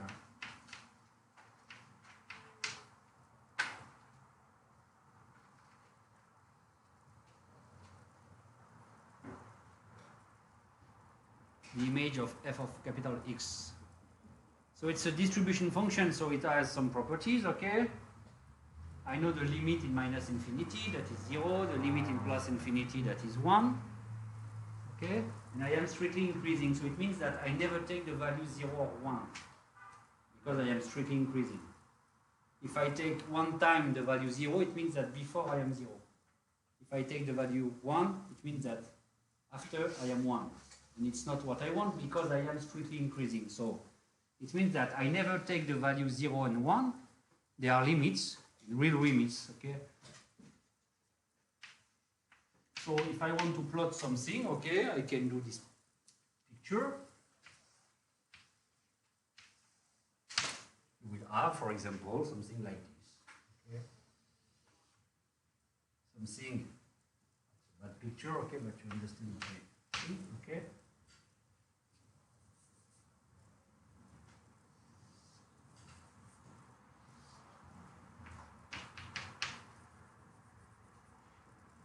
My limit in minus infinity would be 0, my limit in plus infinity would be 1, and I am strictly increasing. Okay, so I am not in these situations, okay, because I am not strictly increasing in this situation, but I have something like this. So it means that I can define fx minus 1, okay, fx minus 1, that is something from 0, 1 into R, okay, the inverse. And you know how you are able to obtain it. If I give you the curve of the mapping, if you want to plot its inverse, you just have to take the symmetric with respect to the identity line. Okay, so you do the symmetry. Okay, and if you do it in the correct way, you obtain exactly the curve of the inverse. So I have something like this. Okay, with the classical things that I have fx of x minus 1 of x that is equal to x if x belongs to 0, 1, by definition of the inverse, and fx minus 1 of f of x that is equal to x for all x belonging to R. Okay? It's the inverse, the definition of the inverse. When I do the composition, and I just have to be careful on the set of definition. Okay? When I take into account the set of definition, when I do the composition of a mapping and its inverse, I obtain the identity. Okay? This way. So if I know this, in fact, I have all I need in order to do this little exercise. Keep in mind that continuous plus strictly monotonic, okay, implies bijective in the case of free mappings. Okay. So, 2 questions. And typically, from a practical point of view, the second one will be interesting, and I will explain to you just after a while. First question, I want you to prove that if I take fx of capital X, I am able to find the distribution of this one. It is always uniform on the interval 0, 1, always. And what is interesting here is that it's true whatever the distribution of capital X is. If you take the distribution function of X and you compare with capital X, you always find a uniform distribution. Always. Okay? It's the first question. I have to solve. Yeah. Can I ask about like the implication that continuous plus strictly increasing means that the function is bijective? Yeah. Why? It's a result of analysis, so it should be possible for me to give you the proof, but it will be very far from my course of probability. Just to remember. Okay, but yes, I just give you this. So typically, if I want to you to use this kind of result in an exam, for example, I will remind you this. Okay, it's what I have done here in some sense, because you have the inverse in the statement. Okay, so it means that the inverse exists, but here, okay. So don't worry, because in general, okay, if my exams are done in a good way, you won't need, okay, to use very particular result of analysis like this one, okay? Of course, you need to know something about computing integrals, computing sums, okay? But it's something that I can't ask you to know perfectly, okay? So that's why if I need it, I will give you a reminder in the statement. Okay. So, what can I do to do this?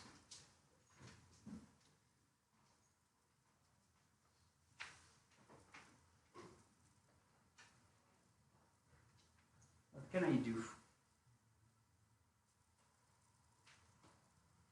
So, in this part of the course, in order okay, to check if a random variable has a particular distribution or no, I have 2 points of view if I want in the continuous case. I can work with the distribution function, or I can work with density. Okay? But here you see in the statement that you have something that is in relation with distribution function, because, okay, distribution function is the keystone of the statement, in fact. Okay, I have some hypothesis on the distribution function, so it seems to be not that strange, okay, to consider in order to answer to these two questions, okay, to consider the distribution function of the concerned random variable and to see what happened. Okay? So to prove that this one follows the uniform on the interval 0, 1, we are going to try to compute its distribution function and see that it is the same as the one of a uniform on the interval 0, 1. Okay? So may I erase this? Okay. So I am interested in the distribution function of fx capital X. So if I just use the notation of my course, okay, what I am interested in is the distribution function of fx capital X at the point small x, okay, that is just the probability that fx capital X is less than small x. Okay? And the idea is to prove that when I will compute this term, I want to be able to recover exactly the distribution function of a uniform on the interval 0, 1. If I do this, I will prove that my random variable of interest will have this distribution. Okay. So I have to compute this and prove that this number is equal to the distribution function of a uniform on the interval 0, 1. That is what I have plotted in green here. Okay. So I have cases that are not that difficult to compute. Because what? What are the possible values for f capital X of capital X? 0, 1. I am inside the interval 0, 1. So typically,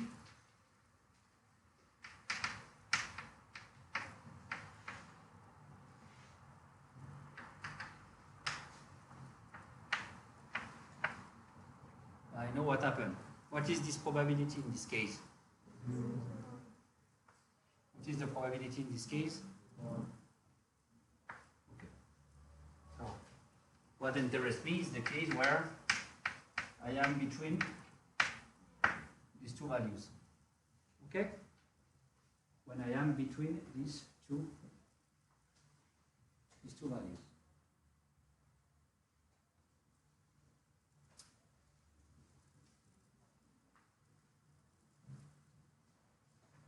So we have done several exercises of this type.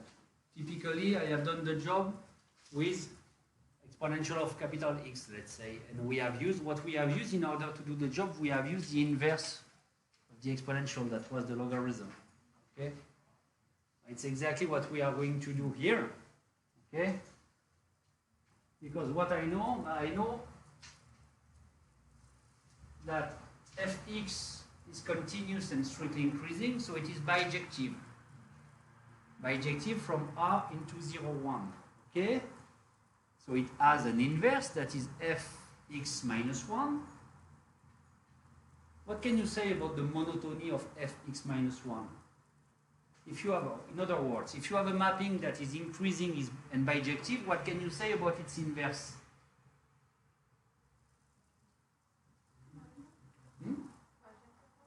Of course it is bijective. So if you have a mapping that is bijective, its inverse is bijective. But if you have a mapping that is bijective and strictly increasing, what can you say about its inverse? It is also strictly increasing. Okay? So meaning that in this situation I can apply the inverse in the inequality and it won't change the side of the inequality. So here I apply, in this situation, fx minus 1, both sides of the inequality, and I repeat, it doesn't change the side of the inequality because fx minus 1 is strictly increasing. So the probability I am interested in may be written as fx minus 1 fx x less than fx minus 1 of x. I just apply fx minus 1 on both sides. Okay? It's what I have done with the logarithm and the exponential, okay? For good situations. So I have to deal with this term here. Okay? I have to deal with this term.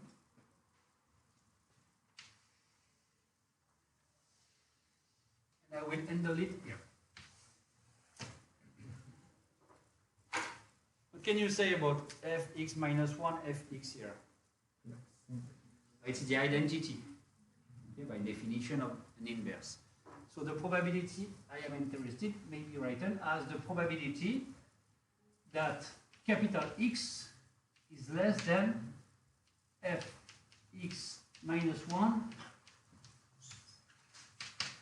of small x.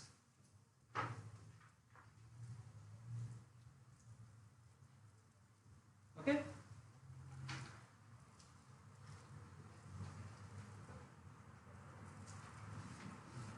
Now, I said that it's finished. In fact,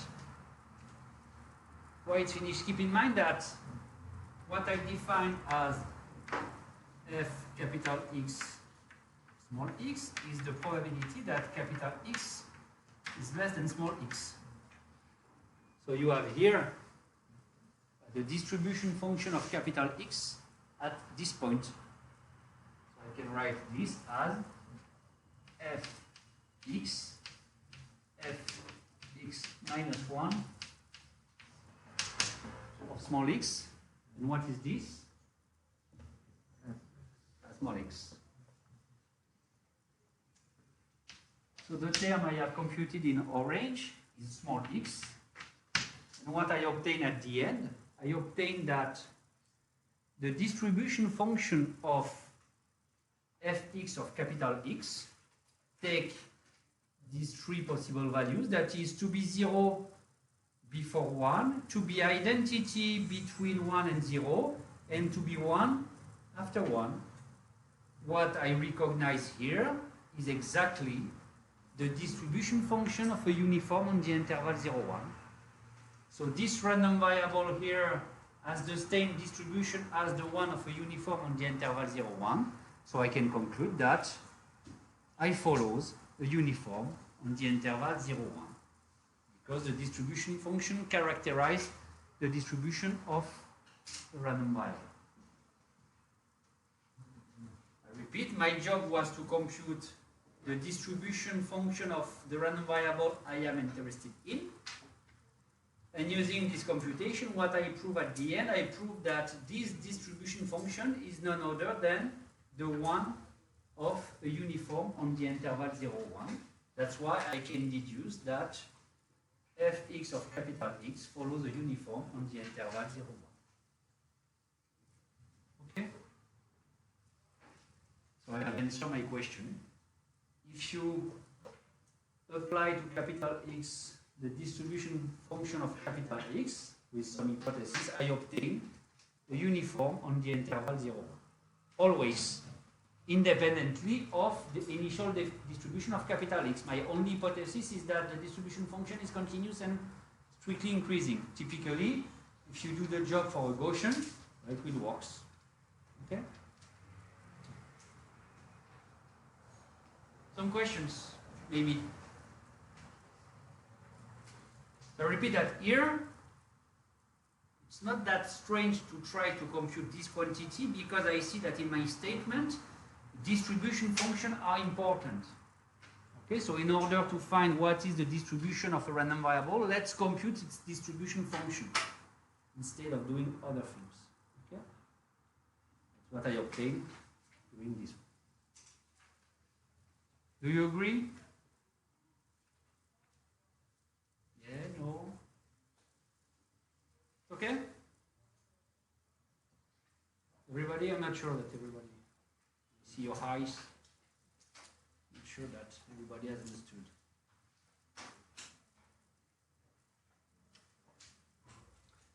I apply this, okay. I said this one is bijective, so that's why I can do the job here. Keeping in mind that fx minus 1 is also strictly increasing if f of x is a mapping, okay, that is continuous and strictly increasing as an inverse that is also strictly increasing. Okay. Let's take, for example, the exponential in the logarithm, okay, or the square and the square root on r plus. Okay. So I have done the job. Second question, that is slightly different. I consider a uniform. I apply fx minus 1 and I recover the same distribution as x. That is, okay,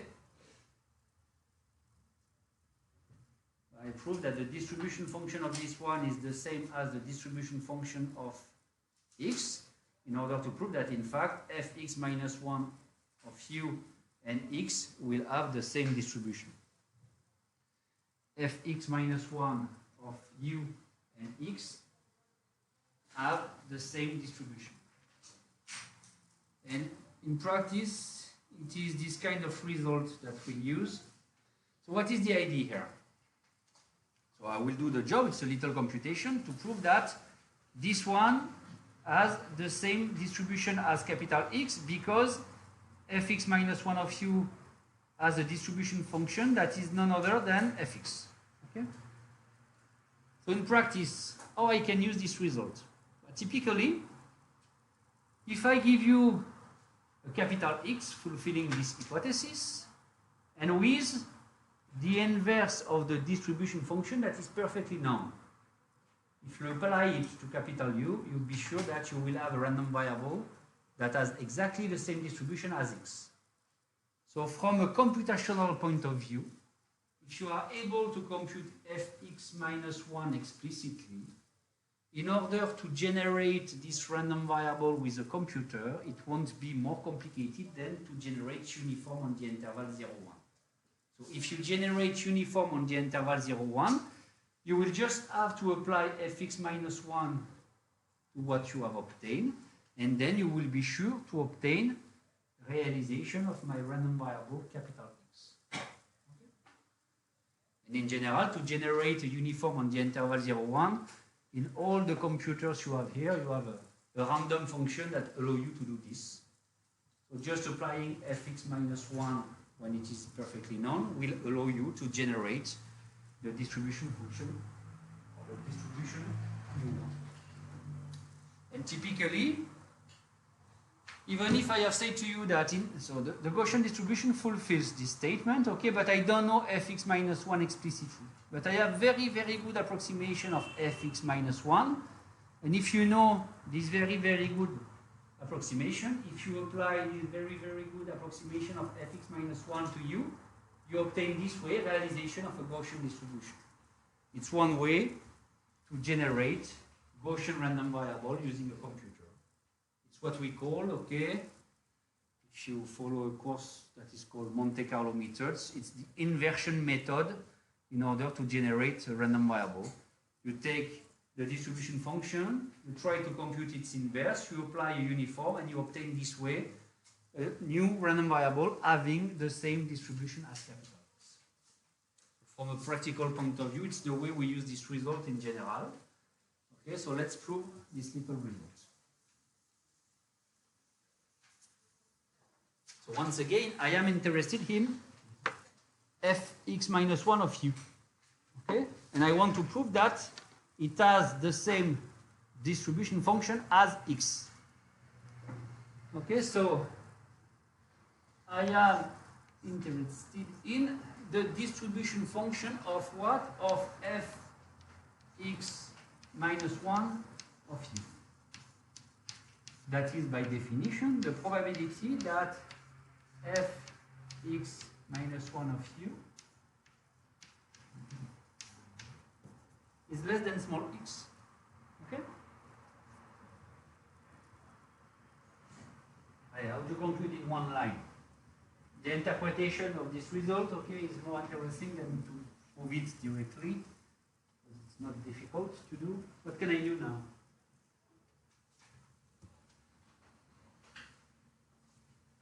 mind that I have some hypotheses. Huh?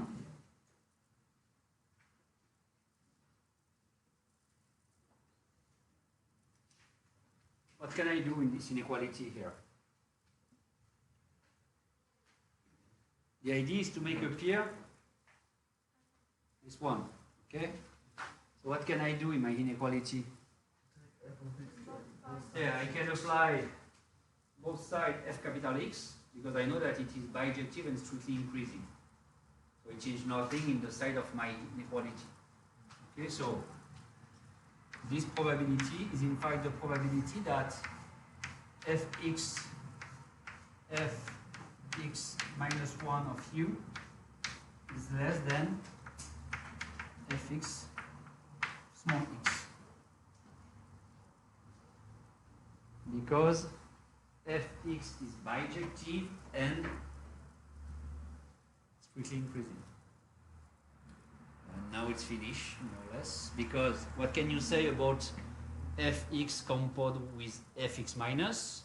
It's the identity by definition of the inverse. So I obtain the probability that u is less than fx of small x. And I know what is the distribution function of a uniform. I have still the curve in the board here. It's the green one. 0, identity 1. Where is this point here? It's fx of small x. So I have someone that is between 0 and 1. So I am in the part where the distribution function of u is the identity. So this is just the point itself. And at the end, I prove that the distribution function of fx minus 1 of u is exactly the distribution function of x, meaning that this random variable and this one have the same distribution. Okay? It's just a little play using the inverse of the distribution function. And the fact that here, in order to compute this one, I remind what is the distribution function of a uniform. 0, identity 1. Here, this point is between 0 and 1 because it's the distribution function at one point. It's the probability that x is less than small x, this one, so it is between 0 and 1. And so the identity form of the distribution function apply here.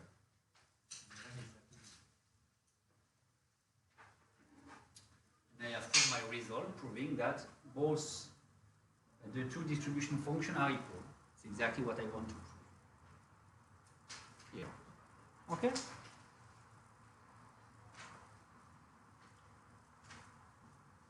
So you will see that when you will do finance, okay, sometimes you will have to generate particular distributions in order to do the job. Sometimes you will use this kind of methodology, the second step here in my exercise, that is called the inversion method, okay, to generate particular random variables from a computer.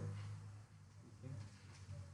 If you are able to generate a uniform, you will be able to generate, in this situation, okay, the distribution of capital X. Are you okay with my? So I write the definition of the distribution function for this random variable. I applied f of capital X on both sides of the inequality because I have the right, because the inverse exists, and I am strictly increasing. Okay, so I have equality between these two sets here. Then I simplify fx and fx minus to obtain p of u less than this number. And now, in order to compute this one, I have just to check where I am on R in order to apply the definition of the distribution function of u. And this point is between 0 and 1, so that's why I have the identity part of the distribution function of u. Okay? So I will continue the exercise next session, okay? I will continue a little the course now. So the objective is to finish the course this week, okay? I don't remind exactly what is the program of the, maybe I need a little bit more for the program of the midterm. I have the moment generating function inside that I will finish next week. So before the holidays, you will have the program of the midterm that will be finished, even if the midterm is November 10. Okay? So during the holidays, if you want to work, you will have the possibility to work for the midterm, okay, without problem. So may I stop with this exercise, or do you have questions? Okay? Do you understand what step? Which one? This one? Okay, so I just say that what you have here, you have the probability that a uniform is less than a point. The probability that a uniform is less than a point is this curve here. 0, identity, 1. So in order to have the value of this probability, I just have to check if I am here, if I am between 0 and 1, or if I am after 1. And I just say that this point is between 0 and 1. So the value of the distribution function of u at this point is equal to the identity that is exactly this point. It's exactly what I have written, this one and this one. Okay? That allow me to conclude that both distribution functions are equal. Okay. Other question, or I may erase?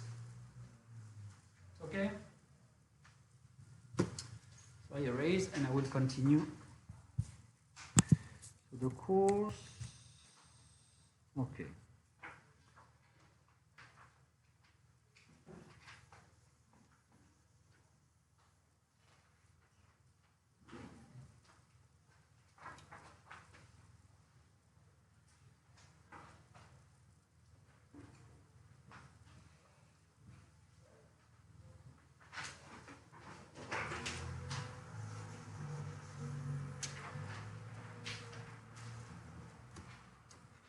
Before to continue the course, just a little remark.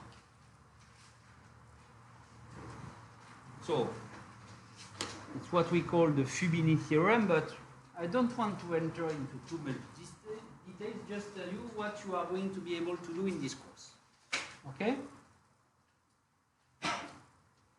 When we work with density function, we work with integrals for sure, okay, because you have to integrate mapping depending on one variable. Now we are going to consider, as we have done in the discrete case. In the discrete case, we have seen that, okay, if I start with two discrete random variables, okay, the pair is a discrete random variable, and so I can characterize its distribution by the probability mass function that may be obtained a priori from the distribution of each component. So here we are going to do the same in the case of continuous random variables. So we are going to be interested in pairs of continuous random variables. And you will see that in particular situations, we are going to obtain density for the pair. It's what we call the joint density. And the joint density, since it is related to a pair, but I can do the same for a triple, a quadruple, okay, or an n-tuple of random variable, you will have a density, or the generalization of the notion of being a density as a mapping depending on several variables. Okay? So I will have to do multiple integrals. Okay? Not just integrating with respect to one random variable, but 2, 3, 4, 5, and so on.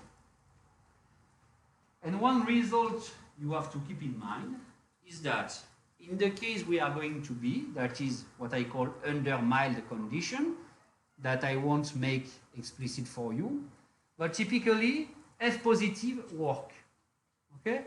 And it will be typically the case where we are going to be, F positive, okay?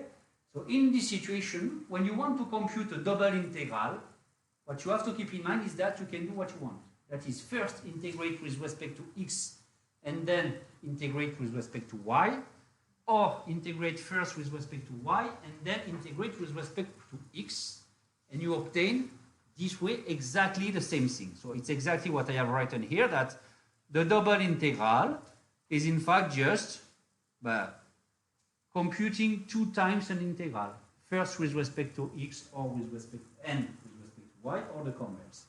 And it gives rise to the same thing. And what I call mild condition will be all the conditions you will be in this course. Okay? So when you will have to compute a double integral, you will have the possibility to use this kind of result. Okay? And this result is called, what I have written here is a very particular case of what we call the Fubini theorem.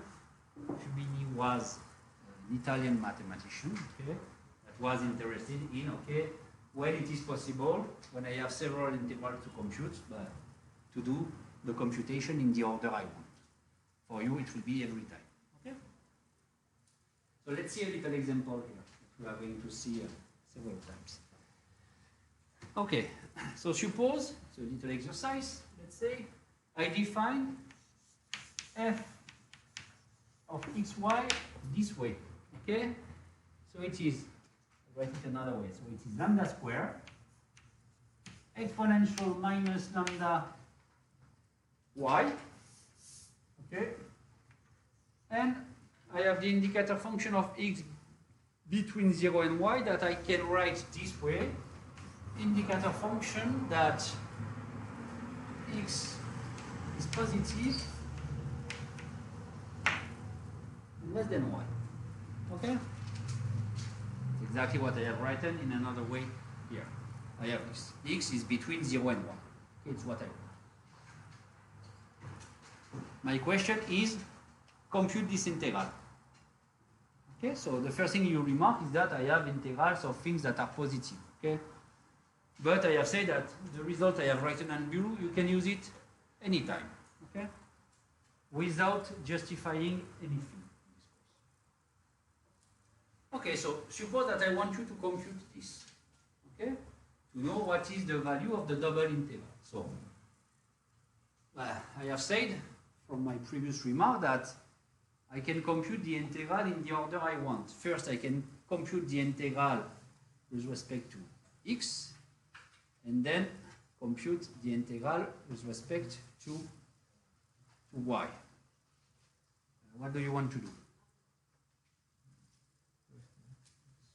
X or y? It will give rise to the same thing, but sometimes it's clever to do in one side and not the other. So which side you would prefer to do?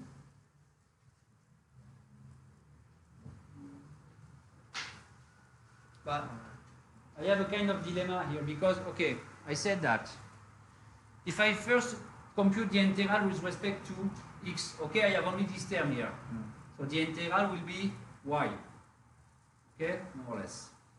But then I will have to compute the integral of y exponential minus lambda y, okay, but I will be able to do this. Okay. The other thing is to say that, okay, but I have a nice mapping here that is an exponential, and I know it's primitive. So I can compute also the integral. So in fact, here, to compute the integral with respect to x or with respect to y first, I give rise to the same thing in terms of complexity. Okay. So I will do the computation with respect to y, an atom, do the first computation with respect to x and then with respect to y. But I don't want to use this for the moment because I don't want to do integration by parts. Okay, I will do it just in a few minutes, but not now, okay? So let's compute the integral with respect to y.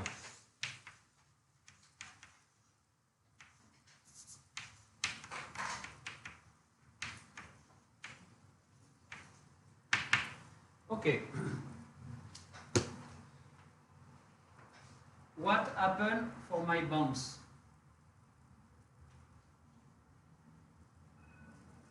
Y is greater than x. Okay? It means that in fact I don't have an integral from minus infinity to plus infinity. I have an integral from x to plus infinity. Okay? And in this case, I have this. But I have to be careful if I write this because I miss something if I do this. What I miss? I have lost some information if I do this. I am agreed that y is greater than x, so it's what is translated in my integral here. I integrate for a y that is greater than x, but don't forget that x is positive, So I have to write, if I don't write, I will have a problem after. Okay? I compute this integral, but for an x that is positive. So I have removed this part from the integral because it's an integral with respect to y and I don't have a y here. Okay? So keep in mind that this indicator function is in fact the indicator function of x greater than 0 multiplied by the indicator function of x less than y. I have two indicator functions in fact that I regroup in the same one. And now it's finished because I know a primitive of this one. Which one? I know the primitive of the negative exponential. So I obtain minus lambda exponential minus lambda y that I have to take between x and plus infinity and multiply by the indicator function of x positive. Okay, so the primitive of this one is just minus lambda because I divide by lambda exponential minus lambda y. Okay, that I have to take between plus infinity and x. What is the limit of this one in plus infinity? 0, because I have a negative exponential with lambda that is strictly positive, as written here. My lambda is strictly positive in the slide. So in plus infinity, this term goes to 0, and it remains the other one. That is just lambda exponential minus lambda x, indicator function of x positive. What I recover here, you know what I have obtained here. Yeah, it's the density of an exponential.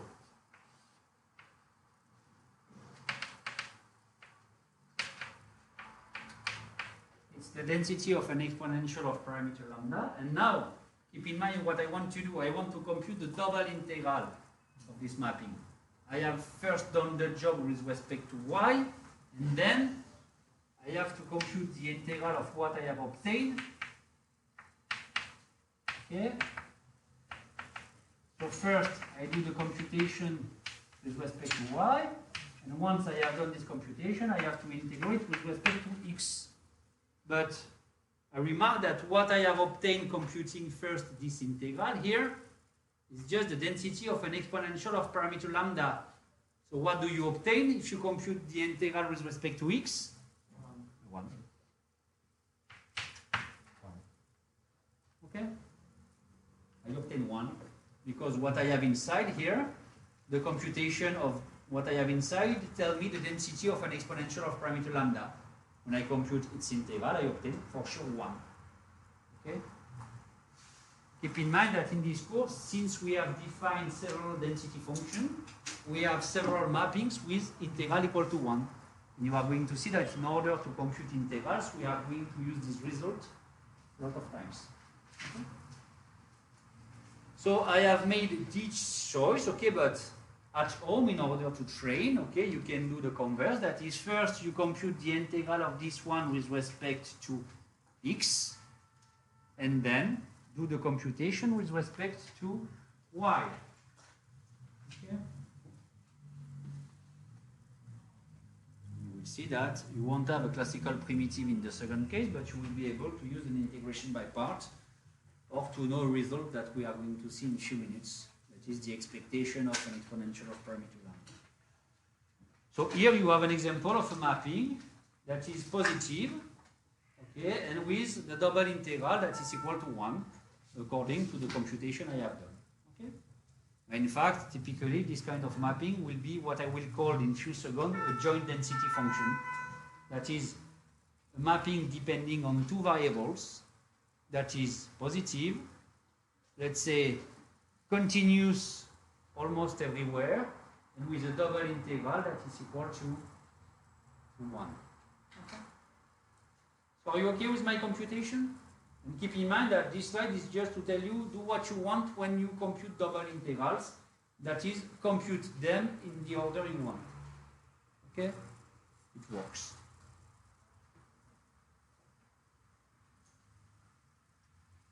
Okay, so definition that is related with what I have said. Okay.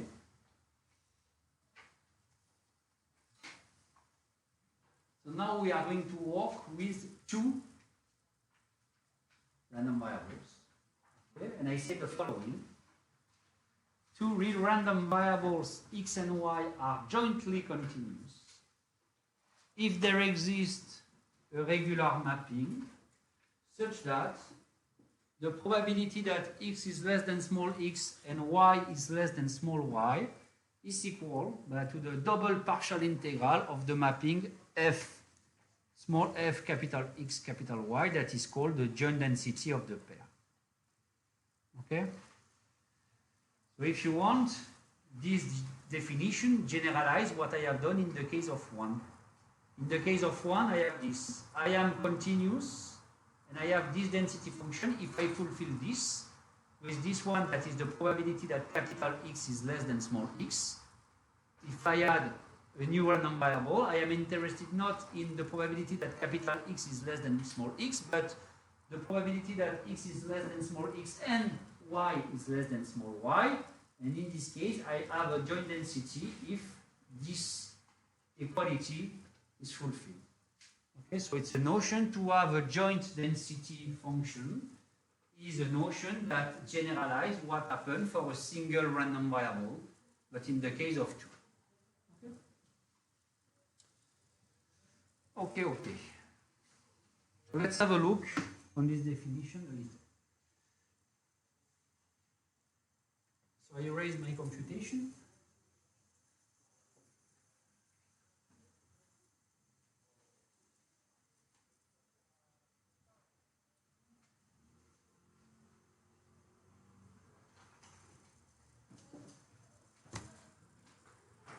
So let's see an example here, the one in black. Suppose that I am in the following situation, okay?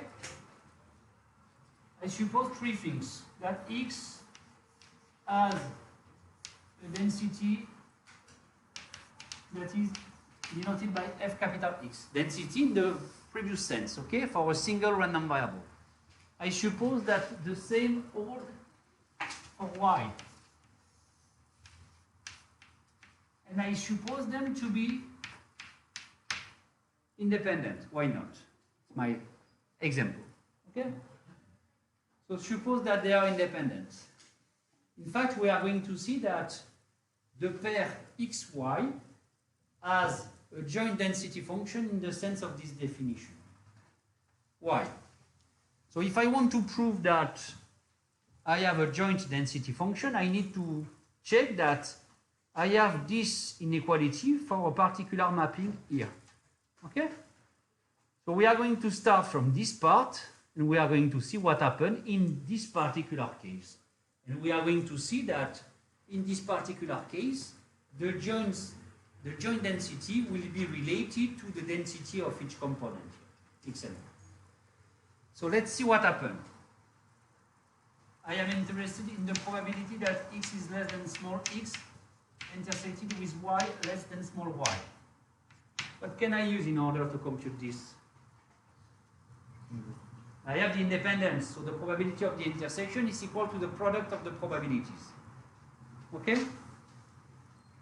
The probability of the intersection is equal to the product of the probabilities.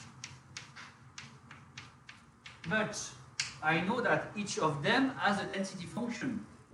And from the definition to have a density function, that is the definition 17, each of these terms may be expressed using the density function. So if I continue here, I can write this product as a product of two integrals of this type here. Integral minus infinity x, write it this way, fx of u, that is for the first part, this probability, multiplied by the probability that capital Y is less than small y,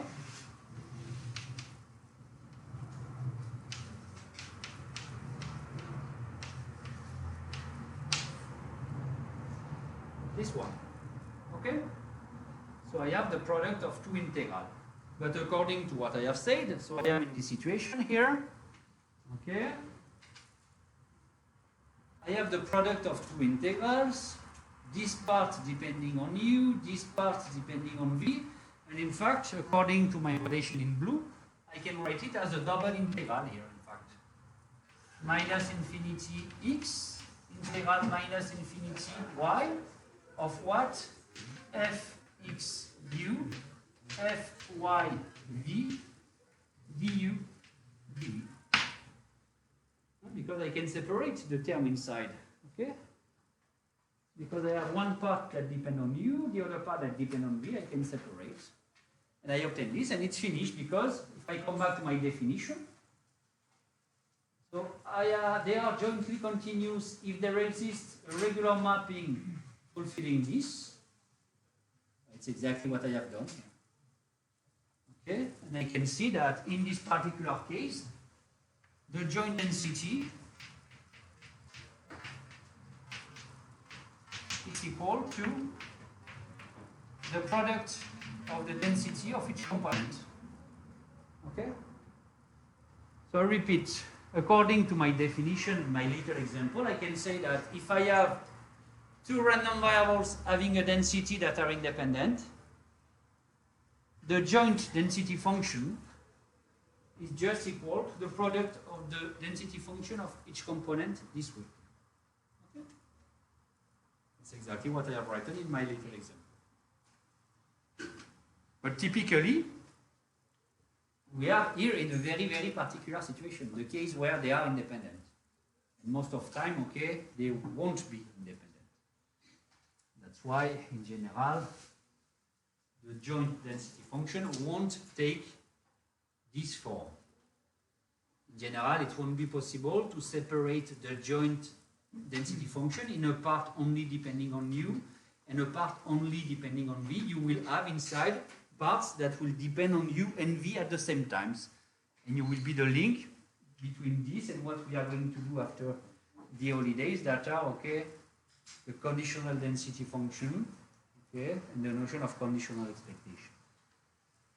But in the case, okay, where they have density function and they are independent, I have this. Okay? So I just copy here the definition of having a density function is just the fact that I am able to express this quantity using a double integral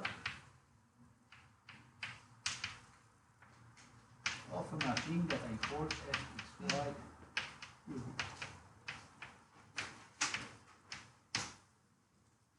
I have this one, okay? Doing the integral in the order I want. Okay, so this proposition will be helpful for what we are going to do. So you have several things here. 3 statements. The first one is the analogous of what we have already seen together, that is this proposition, the proposition 12b. The proposition 12b tell you that, okay, if the distribution function is sufficiently regular, to obtain the density, you just have to compute the derivative of the distribution function. But here, in the case of joint density, you will have exactly the same.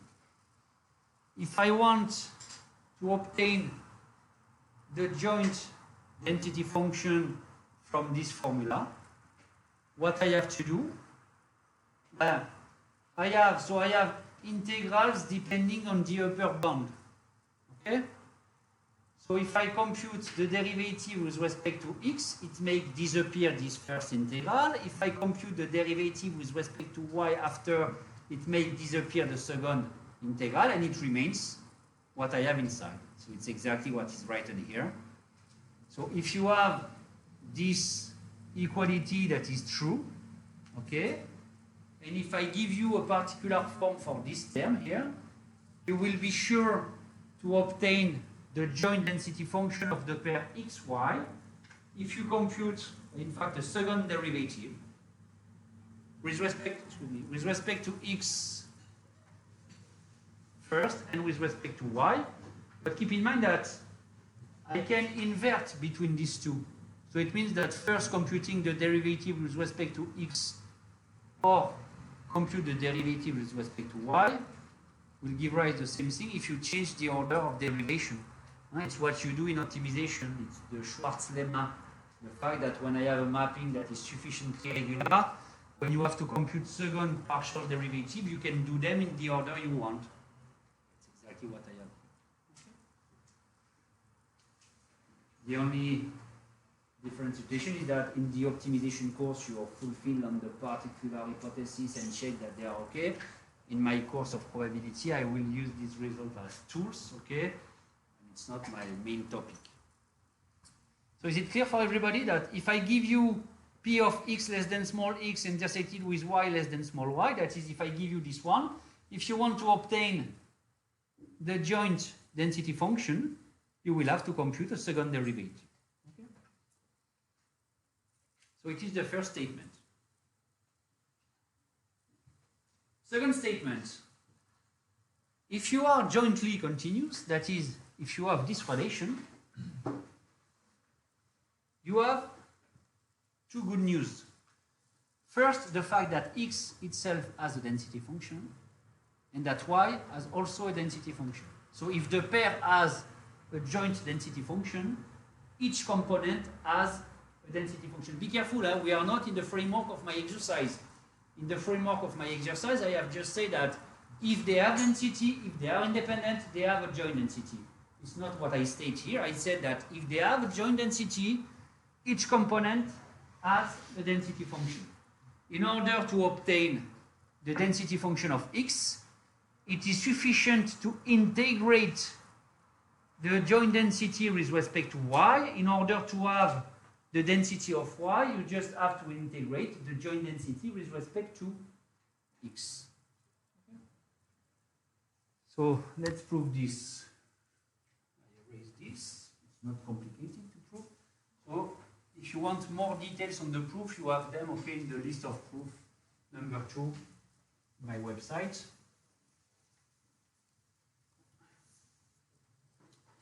So let's do the job for x, and it will be exactly the same for y. So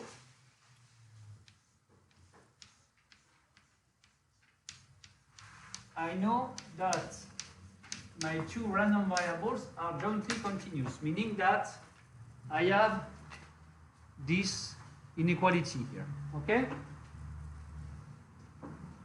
And I know that I can compute the integral in the order I want. So I can write it this way. Minus infinity x, okay, and then minus infinity y. I have f x y u v.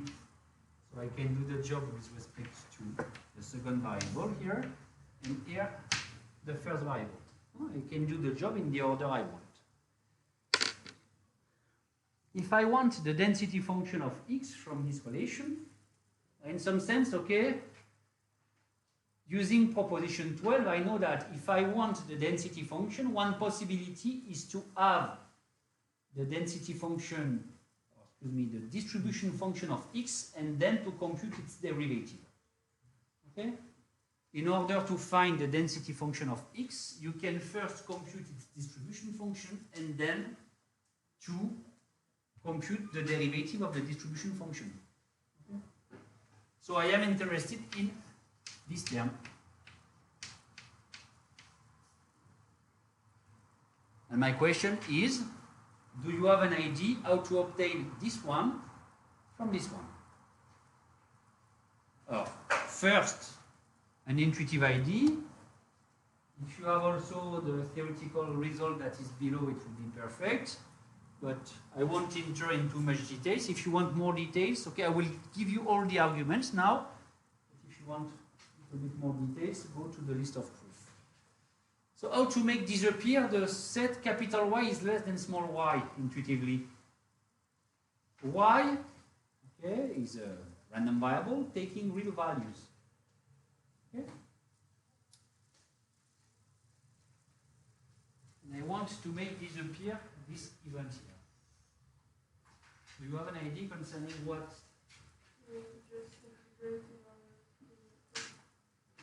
We integrate the value of Reintegrate? You want to integrate this one with respect to what? So you want to compute the integral of this one with respect to small y? So you will have a triple integral to compute. Okay? And what will be the link between? Oh, if I have understood, you will tell me if I have understood what you say. You tell me that, or I have understood that you want to do this. I don't have understood. So for us to have a density function, we always derive from the mass function, so we just do the inverse. So we just do the integral of capital F. What is capital F here? This is the mass function. So tell me exactly what you want to do. You have all the names of the function. What do you want to do? You want to integrate someone here? Yeah, I want to integrate the mass function in order to find Which mass function? of the giant mass function. Okay, so in fact, what you want to use is, you want to use the result I want to show, in fact. Yes, it's what we are going to obtain. I'm agree with you that intuitively, okay, we have already seen together that to obtain a distribution function, okay, it's to integrate a density, and the density is obtained by differentiating. We agree with this, okay? But here, I said the following. I said that if I have a joint density, okay, I want to prove the fact that the density of each component will be given by partial integrals. Okay? So if you tell me I compute the partial integral and I will obtain the density, I am okay because it's the result we are going to prove, but I want to prove it. Okay, so then we can just use as we did in the discrete case with the The problem is that we are not in the discrete case. but we can use the same logic as we did with the I am agree with you, but joint unit. We can just do the okay. So do you remind the argument we have used in the case of the discrete case? What was the name of the theorem we used in the discrete case? Yeah, we used the law of total probability. So I am agree with you that what we are going to say is a kind of equivalent of the law of total probability with respect to all the possible values of y, in fact, of the result we have seen in the discrete case. I am totally okay with this one. The problem is that I don't have a version of the law of total probability in the continuous case. Okay, so if you want, what we are going to try to do will be a kind of proof of an analogous of the law of total probability in the continuous case. But I am agree that this is the intuitive idea here. So have you understood what she said? She said that in the case of the discrete case, I am interested in the probability mass function. And my question was exactly the same as this one, that is how to make disappear this part. The way we make disappear was using the law of total probability, doing the sum over all the possible values of y. And from the law of total probability, I know that this one is this one. Okay? What I want to do is the same thing. The problem is that I don't have the law of total probability in this case, because to have the law of total probability, I need to have a partition of the universe that is countable, and typically in my continuous case, I won't have countable possible values. Okay? So it's a kind of analogous, but with a continuum of possible values. So it's exactly what we are going to do, and in fact, we are going to replace sum by integrals. But my question is how and why I have the right to do. Here, it was a consequence of the law of total probability in this part of the course, unfortunately. If I change r of y that is countable by an r of y that is not countable, I don't have the law of total probability anymore, because the law of total probability works for a countable partition, and only a countable partition. If I have a partition that is not countable, I can't say anything. Okay? But this is the idea. This is the idea. So keep in mind that y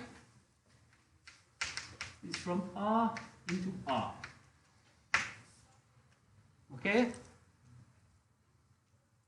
So, I am sure, it's an intuitive proof that I do, okay?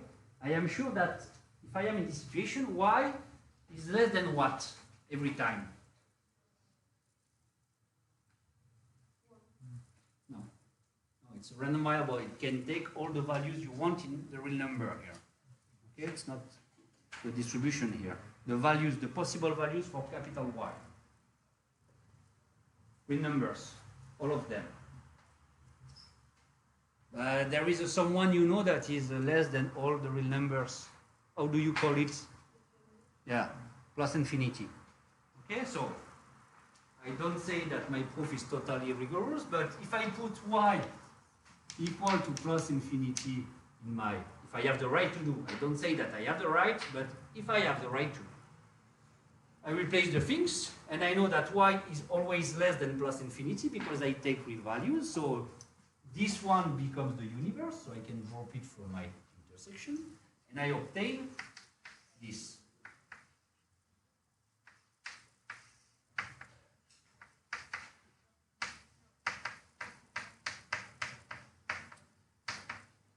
So it means that if I have the right to do this, and I will explain to you just after why in fact I have the right to do it. If I have the right to do this, it's finished.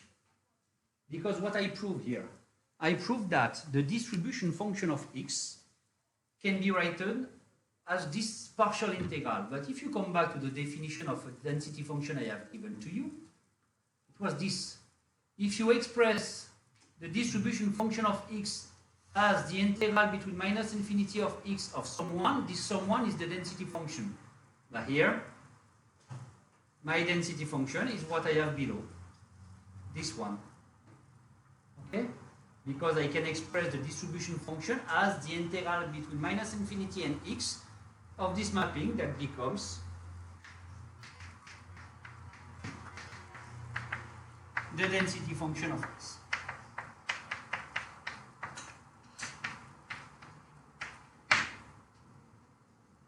To obtain the density of x, I just have to compute the partial integral with respect to the second variable.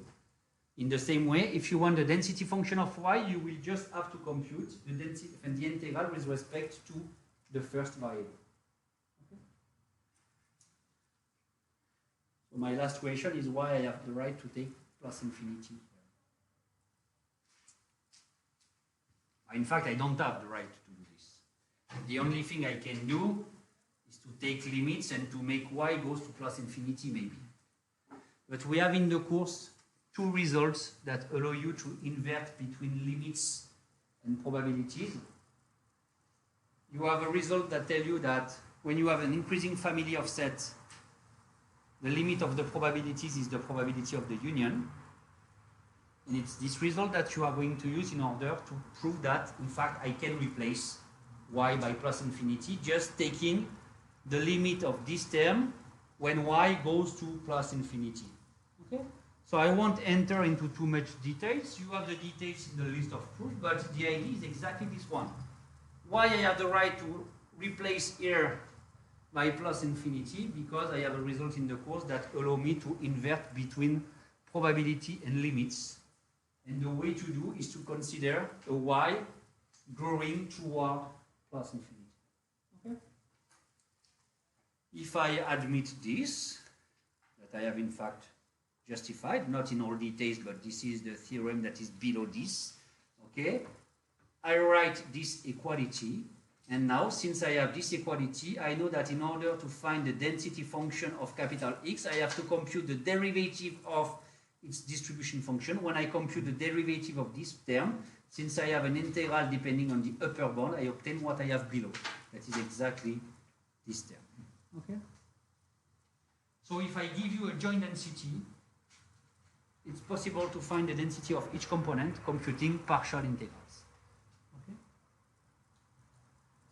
The last result we have seen together. Previously, I have said to you that if they are independent, then The joint density function is the product of the density function of each component. We have done in the previous example here, I have done the proof of from the left to the right. If they are independent, then I have this. But the contrary is simpler to prove. Suppose that you have this, okay? You plug it inside. You have one part that depends on u, one part that depends on v, meaning that you can separate both integral in order to find that the probability that x is less than x intersected with y less than y, it's not an x, it's a y here, is equal to the probability that x is less than x times the probability that y is less than y, and so you have the independence. So the side I have done, okay, is in fact the hardest for the other one. Just plug this relation inside this definition and see that you can express the probability of the intersection as the product of the probabilities. So when you have a joint density function, okay, you can recover it computing a double derivative with respect to the parameters of the this quantity. If I give you a joint density in order to obtain the density of each component, you compute the partial integrals. And here, in the case of continuous random variables that are jointly continuous, you have a very powerful way in order to check if they are independent or not. They will be independent if and only if their joint density is equal to the product of the density of each component. And from now on, okay, in order to prove independence in this case, it's what we are going to use to prove that the joint density may be expressed this way. Okay. So I will just finish by a little computation. I have already started. That is, I come back to my little example with the mapping. I have proved to have an integral, a double integral equal to 1, okay? So in fact, it is a joint density function, and I will just show you what is the density of each component here. It's just a computation of integrals. And next session, okay, in fact, I have two things to deal with. But first, to tell you what is the analogous of expectation variance and so on in the case of continuous random variable. Okay, you will see that I just changed sums by integrals. All the properties will be the same. Okay, so you won't have to learn more than what you already know, just to adapt to this case. And I have just a little result that is not that simple, but we are going to practice a little next session. That is, okay, for the moment, and I have started to do this in this course today, I said that if I start with a random variable and I transform it, sometimes I am able to tell what is the new density function. In fact, we have the analogous of this result, not for a single random variable, but for pairs of random variables. I start with a pair that have a joint density, I modify it a little, and I have a result that tells me the new pair will have a new joint density that I am able to compute explicitly. Okay? It's what we are going to see next week. So I just want to finish in 2 minutes with this example here. So we have already seen together that if I define this way,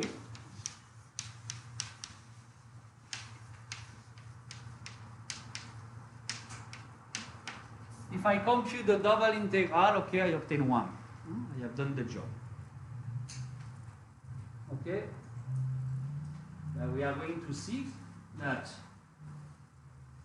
if I tell you that this is the joint density function of a pair, my question is how to find the density function of each component. In order to find the density function of each component, by the statement 2, you have to compute partial integrals. Okay? So, if you compute first the integral with respect to what? So, I have to do both. So, let's do with respect to x. I want to compute the integral with respect to x here. Okay? I can remove the term that doesn't depend on x from the integral, that is this one. And I can also take into account the fact that x is between 0 and y is positive. So I don't have to forget that my y is positive. Okay? And it remains an integral that is just the integral between what and what. But my x is between 0 and y. And I compute this integral. And what is the integral? Just y. Okay? So I see lambda square y exponential minus lambda y indicator function y positive. So you have here the density function of y, the second component. If you suppose that a pair has this joint density function, the density function of the second component will be the integral of the joint density with respect to the first variable. It will be this one. I don't know if I will have the time to do this next session, but you have the exercise 5 of the list 5, okay, that define what are gamma distribution, and here you have an example of what is a gamma distribution. That is an extension and generalization of the exponential.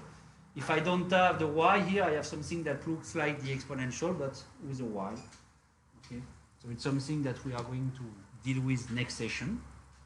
And finally, if I compute the integral with respect to the second variable, so it's a computation I have previously done, but let's do it again.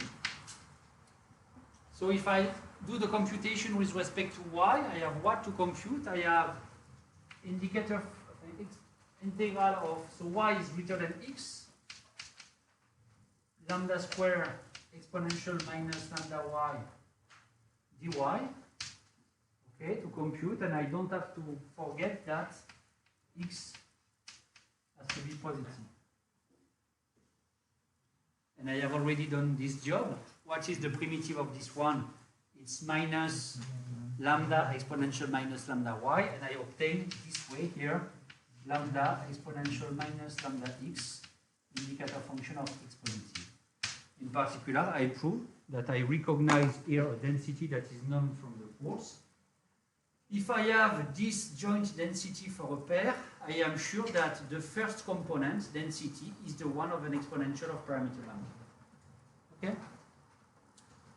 Last question.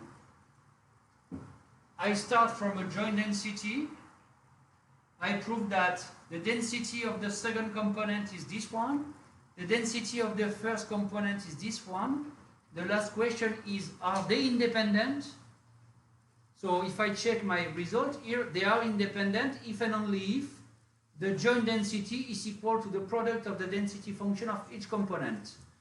So my question is to know if the joint density is equal to the product of this one and this one. Yes or no? No. They are not independent. It's not possible to have this indicator function because I have x and y that are mixed inside here, and here I have just an expression depending on y, and here an expression depending on x. If I do the product, I don't recover this one, so they are not independent. Okay? And I will train about this topic. Okay, we will do several exercises concerning this topic. Okay, and I will finish my session like this today, and I will finish the next one with the definition of expectation and variance in the case of continuous random variable, and just my little result concerning how to transform pairs of random variables. Okay? See you next session.